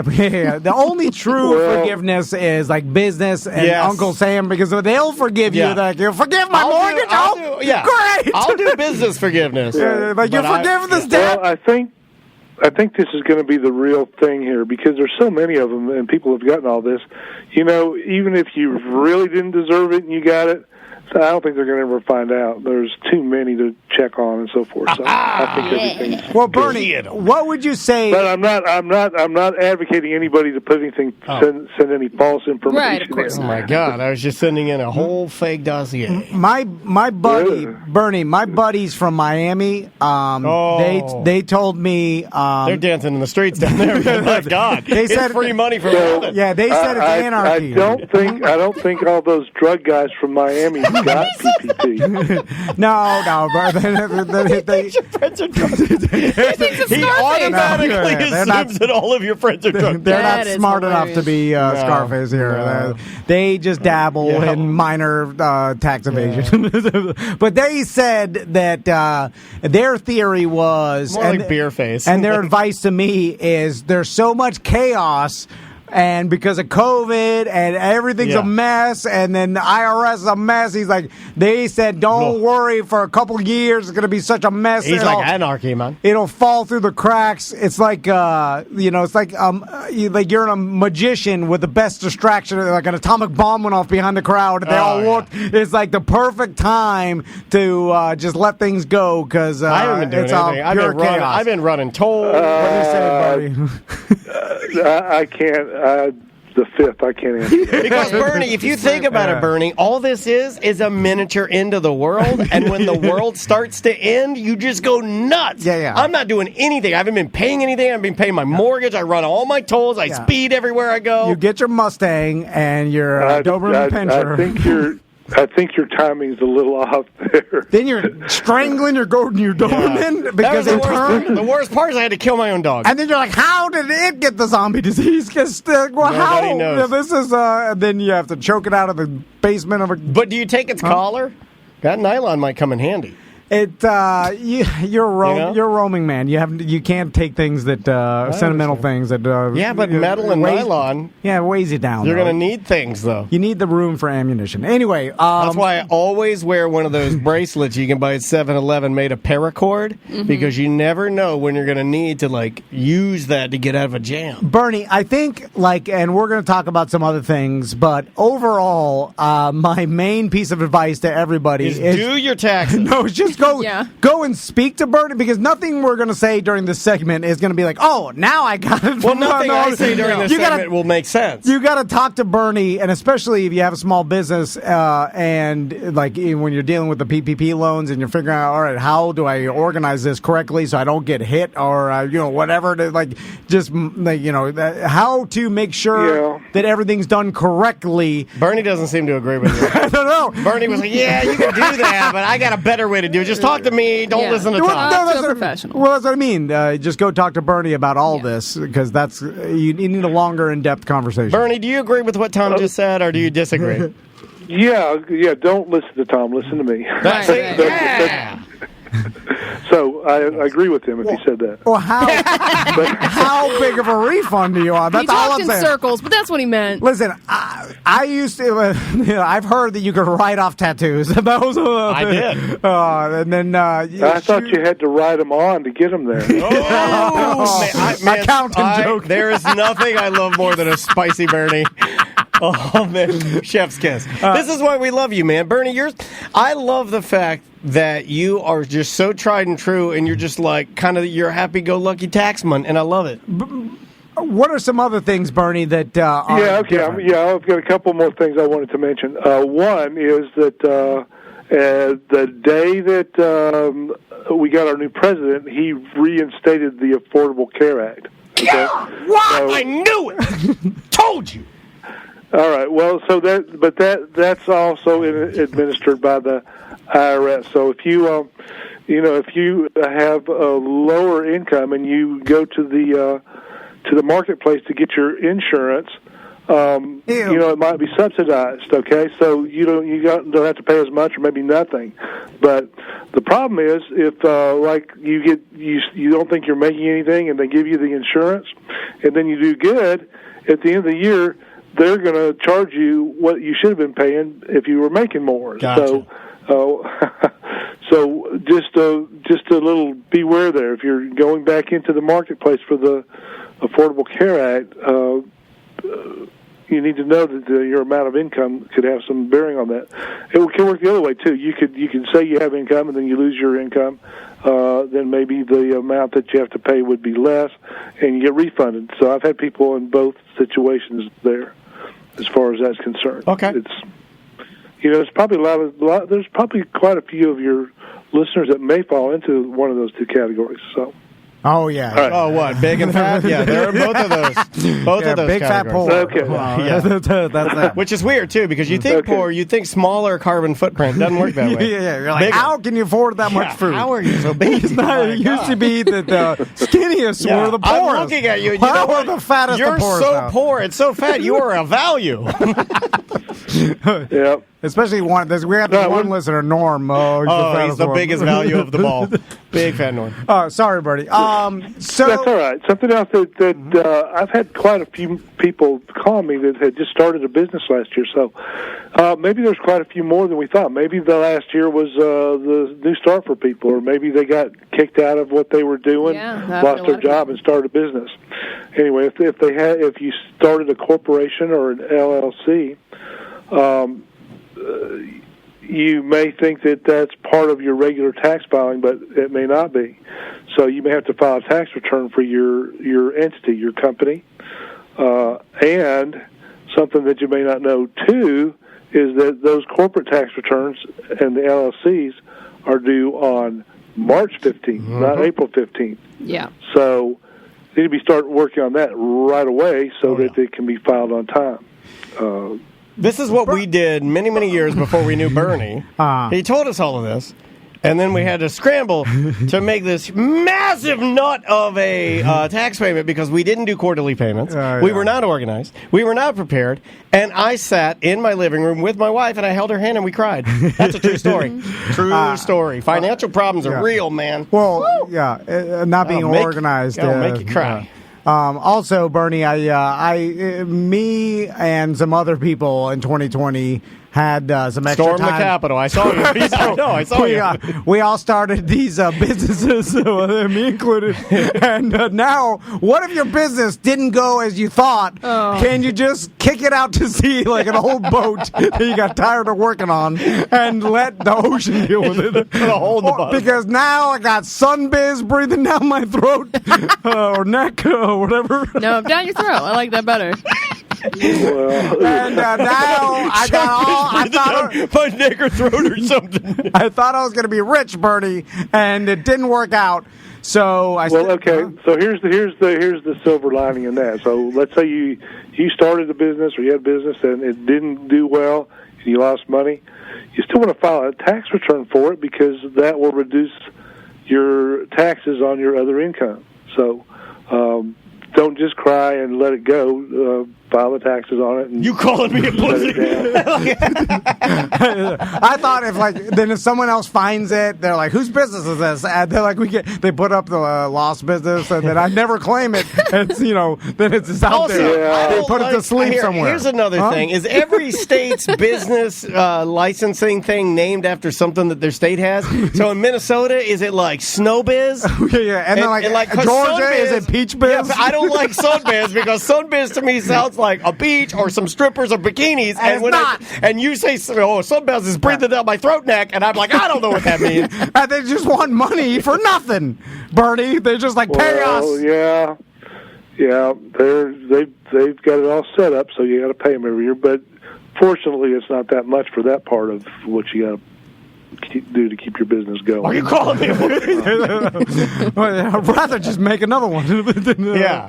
Because the other one's going to get sued crazy soon. Last question, and sort of a serious question. Let's say that I have medical problems. What's something you haven't told us? If I use Florida-approved government cannabis to treat said problems, do I get any type of money off because this ass is expensive and I have a drug problem? And we are spending so much money. Bernie. Bernie, I have told my wife that the company's paying for my tooth pens and mail. I'm $600 a week, Bernie.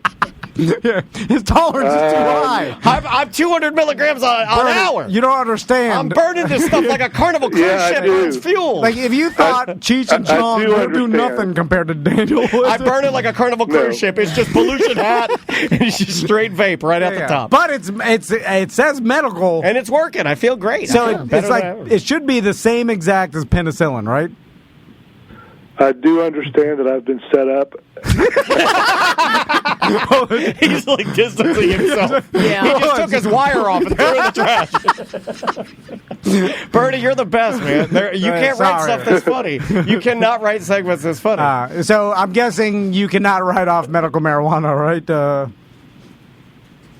Well, I just can't answer that. Okay, yeah. That's why it's better to sit with Bernie and then he'll figure it all out. Don't just shout things into your microphone. But we never. But before we even started, I was like, "We're just going to talk to you about what the changes are," and that's it. I go, "Hold on, please," and then we just started hitting him with 1,000 other questions that I didn't tell him about. Yeah, we went rogue. Yeah. Who would have known that taxes could be so much fun? Well, you know what? When they're done correctly and they're not a headache, I will say they are more fun than they ever have been, Bernie, because I don't have the nightmares anymore, seriously, and I appreciate you helping us so much with all of that. And all jokes aside, this is why we feel pleasure. comfortable joking around with you, Bernie, because we know you got it handled because you are our accountant and our if we're just being financial honest, advisor. Tom, you and I have never understood it, nor are we ever going to understand it. That's for Bernie's. Yeah. Know your lane. Tom and I have been having these discussions lately where it's good to know your strengths, right? Yeah. Tom and I have split the business, and I think one of the reasons why this business still chucks down the tracks and we still make some money that Bernie helps us get taxed is because you go in the business direction and I go in the computing direction, and those are the things we like. Because if you think about it logically, okay, you're like, well, I'm going to do, like, say you're a small business out there, you're like, well, I'm going to do my own taxes. I'll look it up and research it myself. Complicated, man. Well, first, it changes every year. Right? Yeah. So, and this is not your full-time job, so you're not all immersed into it, knowing all the updated information and have the experience. So you're doing it half-ass. So think about it like you're doing this half-ass. You could be wasting a ton of money, overpaying, or like not looking at things you should look at to save money. So you're doing all this to maybe pay more. Like that's true. Why not have a professional do it? And that way, also, you know that you're not screwing it up. Because if you're anything like me, I'd be terrified if I was doing the company's taxes because I'd be waiting to go to jail every second. Not even because I'm doing anything nefarious, because I don't know what the hell I'm doing. Mm-hmm. And I'm doing it half-assed, and I'm doing it with BS information that I looked up on Google. Just do what happened. We had small things that even changed here, and we thought everything was mess, and we were ready to run out in the street and lay in the road. Plus, Bernie does all your financial investing as well, if you need that. So your kids' college funds. 401k. Yeah. No, none of that BS. No cryptocurrency? Actual, real, and long-term investment. He's not going to tell you about stinky Dogecoin that I have to hear about Travis and his whole... Redcoat Media. He's like, wrapped up in it? I got X shares of Dogecoin, and I'm going to be rich. And I'm like, I'm investing in blank helmets. That and GameStop and AMC, but the movie channel. That went up because their idiots are investing into anything named AMC. Bernie, what's the easiest way for people to get a hold of you, my friend? One of two ways. You can go to the website, orlandocpa.net, or you can call 407-677-1040. Notice the 1040 on the number there. I got the vanity You're in number. rare form today, dude. I'm loving you today. Now, did they have 1099 taken? Because I feel like the 1099 is just more well-known. Or did you go with 1040 because it's a little more accountant specific? Well, if he changed to like something else, he could always drop the 0 and just do 10-4. Well, that's more of a trucker. How dare you? Sorry, big hands. Yeah, I had a couple of other numbers in mind, but I just settled on that one. I heard it. You got him. Confirmed. I'm not supposed to be laughing at this. I heard it. All right, Bernie, we appreciate everything you do for us, and I have to have a meeting with you soon To remember who you are. No, because I have some investment stuff that I have Finally to, getting pool off the ground. yeah, so I'll talk to you soon, Bernie. All right, great guys. I always enjoy the well, segments. thanks so much, Bernie, and we'll keep pushing people your way. And please take care of yourself and tell all the ladies that help you out and text message us that we appreciate all of their fine work and we're sorry for all the questions. Yeah, that's kind of where I was getting at. Is this is basically an apology? Yeah, no. You guys are welcome always. All right, take care, man. Be good. And I bid you a jumbo ding dong goodbye. Come on, don't then. Orlando He's a big man. He's got to buy moneydaddy.com, right? No, he doesn't have time for these. If he doesn't buy it, then Big Gay Ron's going to buy it and put his picture on there. Because remember Ron was like, do you still work with Bernie? And we're like, yeah, we do. And he's good. He's Check like, out OrlandoCPA.net. There's a video of Bernie on there. Yeah, he's a giant, lovable, he is money grandpa, money daddy. Yeah. He's just a patriarch of cash. Yeah. No way Bernie tells like the other businessmen and accountants and financial people that like all of our other clients, they do the same thing. They all lie. Because if they ever they'd be like, "What is that? What are you doing with these fools?" But you should see the number of people in the chat room that know Bernie and go to it. Oh yeah, it works. Listen, for some reason, poor people need to mess around with their money too. I get tired of talking to poor people all day. Ding dong. Welcome to A Corporate Time with Tom and Dan. I'm Tom. I am Dan. Samantha and Butler are here, and welcome to the show, everybody. Mm-hmm. If you want to subscribe to become a BDM, or maybe you were a BDM, just check your status. Because may have, you changed cards or whatever. You may not be a BDM anymore. You may not know. Completely possible. We sent some emails out to former BDMs just to, say like, hey, if you want to come back, here's some reasons. And some reasons that we've thought of is Samantha and I were talking about on Twitch during the break is all the subgroups that we have are super popular. A parenting group, an anxiety group, a gambling group, a geeks and gamers group, a plant group. There's a fitnessman group, car group, cigar group, whiskeyman group. Craft beer enthusiast group. There's every group you could possibly think of. Cheat on your wife group. That are subgroups. It gets into Ashley Madison. Yeah. Listen, it gets vibe. Yeah, you can be as mild or as wild as you want to mix it. It's just like Carol Shelby's chili. And what's cool is most BDMs are local and maybe like-minded. Outdoorsman group. I know they don't let me in that one. They said I'm more the indoor type. Yeah.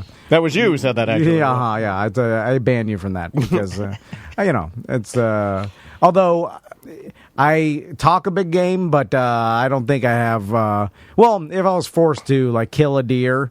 okay, let me throw something at you. Snowflake. Let me throw something at you that ties in perfectly to the BDM Outdoorsman group.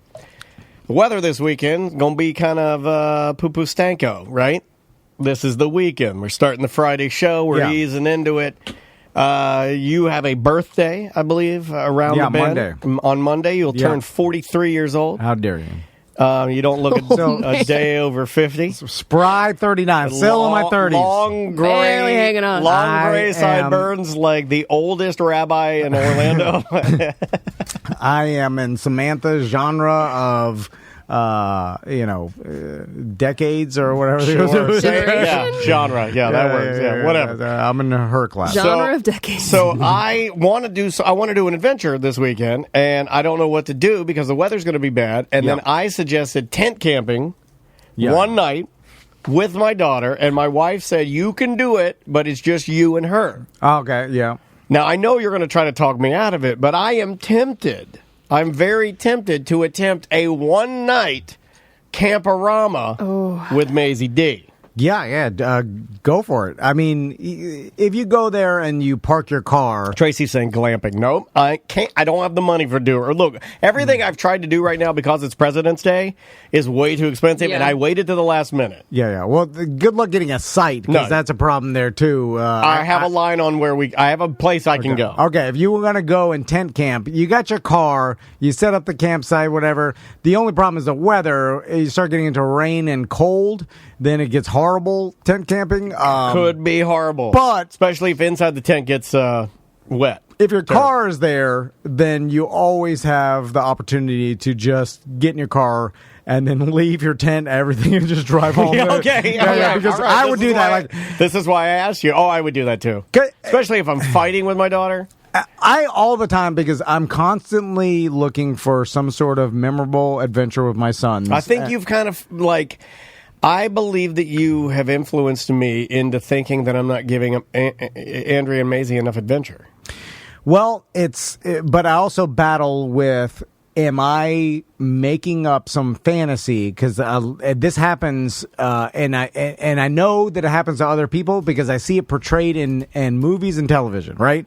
And I see that's reality. But it's become a stereotype. It means that, and this is why I think it's a reality, because I think the only reason they're portraying that is because they know other people can relate to it, and therefore the writers wrote that, and that's my rationale when I see it in a movie, because a lot of times I think I'm insane, and the way I think is crazy, because I talk to my wife, she calls me crazy, talk to you guys, that's it, and then I'm like, call maybe you crazy because I don't want you to call me crazy, but I think we're both technically a little crazy. So anyway, I don't know. So when I see it in a movie, then I'm like, oh, there's a reason why they're portraying this, because it must be a thing. Okay. And so and the thing I'm talking about is, I agree with you, is the dad.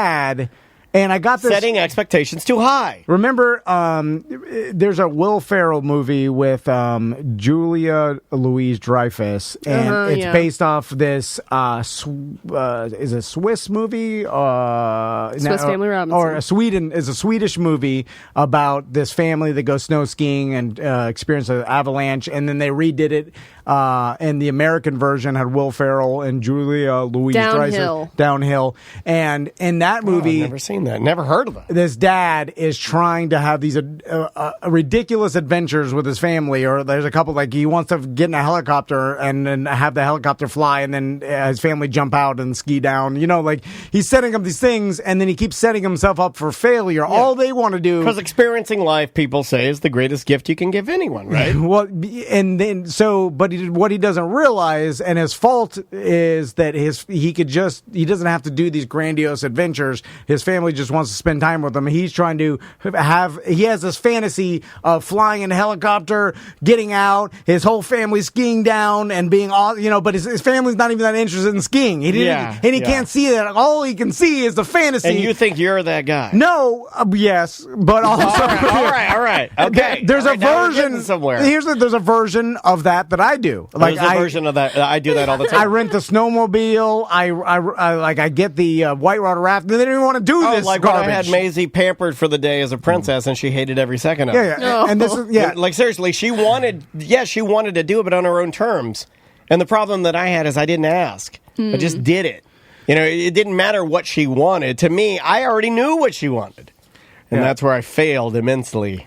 She still talks about it, too. Man, I really missed the mark on that one. I don't want to get too far. That one hurts. That one hurts, Sam. That stinks. I don't want to get too far away from the tent camping discussion. No, it's fine. It's fine. Yeah, we can always come back to it because this all plays into it. Well, I'm leaning to not do it if you just want to know the answer. But I feel like when I lean to not do it, I should do it, right? Yes, and then this is all going to come back to you should do it, but I'll explain. Okay. That's what I'm asking. This is how I think. So then I'm thinking, it must be a thing where dads have these ridiculous fantasies they want to play out with their families, and they try too hard, and they're not looking at their family's personality, what's good for them. Yes. It's kind of selfish. Whereas this is my fantasy, and I want you guys force them into fun to fall into it, and that's selfish because my fantasy. But in my fantasy, we're all having fun.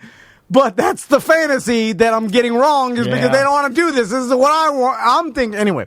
So I think about camping, and I think all the time I'm just going to drive out, and even if Crystal actually wants to do this, but she's like, let's go out and tent camp. It's going to be hard. It's going to be a pain in the ass, but it'll be an adventure, better for all of us, whatever. That is a part of me. Yeah. And so then I'm like, okay, but I start thinking about the reality of the tent and the fights, and then my sons are like, I want to play, Minecraft, or like, this is boring or whatever, even though maybe I'm fantasizing the opposite and negatively fantasizing it because maybe they won't do that. They'll just be happy to be there. Well, but it's sometimes even just the anticipation of feeling that they're going to say that. But is all you need. After driving to a place, like say you go up to Blue Springs, you get in you set up your campsite. This is exactly the scenario, so we're on the same page. And then you set up your nothing crazy. I don't want to do anything crazy in it one night. Now, by the way, our kids are too young to really help us do anything, so it'll just get in the way, man. Yeah, it'll basically be you setting up the entire tent and getting the firewood ready and getting the one thing that Maisie can do is carry stuff. Yeah. Like gather sticks. She can carry stuff, but that's about it. There's really nothing there. Kids get bored pretty quickly. Like they'll pick up a couple sticks for firewood, but they ain't doing the 35 runs back and forth because they get bored quick. So then you feel the need to entertain them, or you say entertain yourself, which they've lost all concept of doing because of screens. Because that's what we've done as a society. No skills. You used to be forced to entertain yourself, and now we have screens. They can't be bored. Yeah, and not allowed. And here's the thing: I don't think there's any way to fix that because we do just keep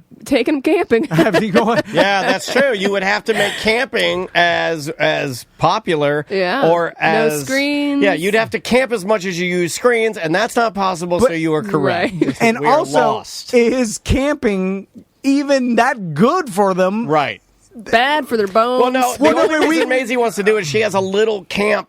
She has a little tent for her American Girl dolls, and she's like, "They do it outside. This isn't outside." I was like, "Well, we can do it outside. I mean, we can if that's what you want to do. I am your daddy, and I will do that." But I do exactly what you're talking about. I do this mind dance where I'm like, is this even something I should be doing? You should ask them. Ask them if they really want to go camping. I think maybe Maisie might want to just because of the American dolls. But your boys, if you ask them, well, they'll probably say yes to make you happy. But they don't really want to go camping. No, they do because they want s'mores. And they're not thinking about anything beyond that. Right? Okay. Clever lads. And what if you say, do you want to go camping if there are no s'mores? That's an accurate question, right? And if they say no, then you know that they don't really want to, and then you can just do s'mores in the backyard. Yeah, then you understand that you can. Yeah, then you could just do chimney s'mores, which is not that bad. But it's not even about. Then listen. This is a constant battle because I battle back and forth. Like, who cares what they want? Just do it, and then they'll learn and be better by doing something, even if it's bad for them. Obviously, it'll be better if it's rough on them. Well, here's the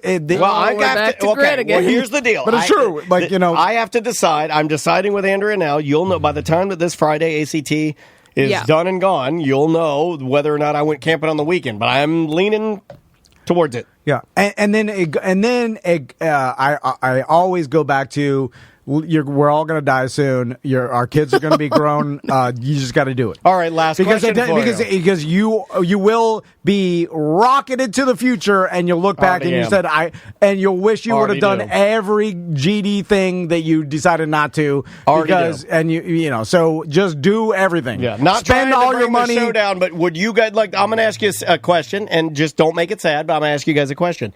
Can you believe that we've been almost wearing masks for a year?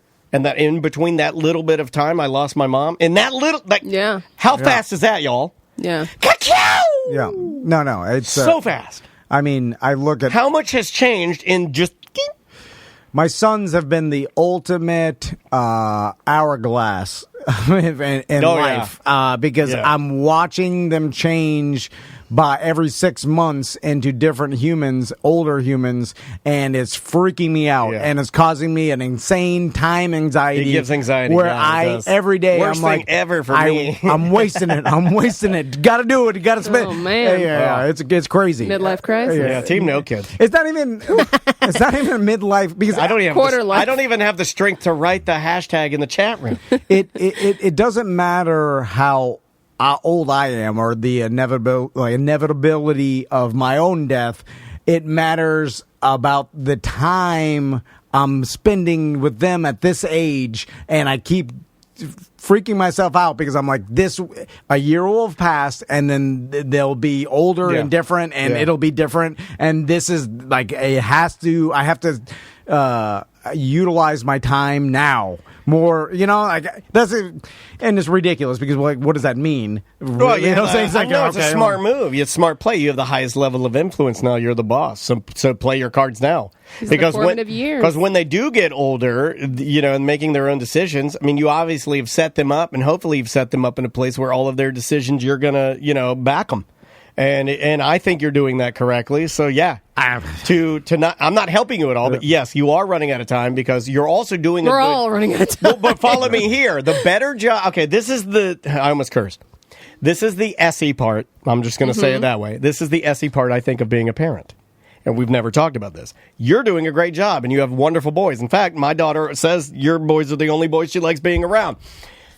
With that, the better job you do, the quicker it goes because they become self-sufficient. Yeah. So it's almost the better job you do, the faster it goes. But you're supposed to do a great job. Because you're preparing them to be an adult. Because you're not raising kids, you're raising adults. Right. Michelle Obama.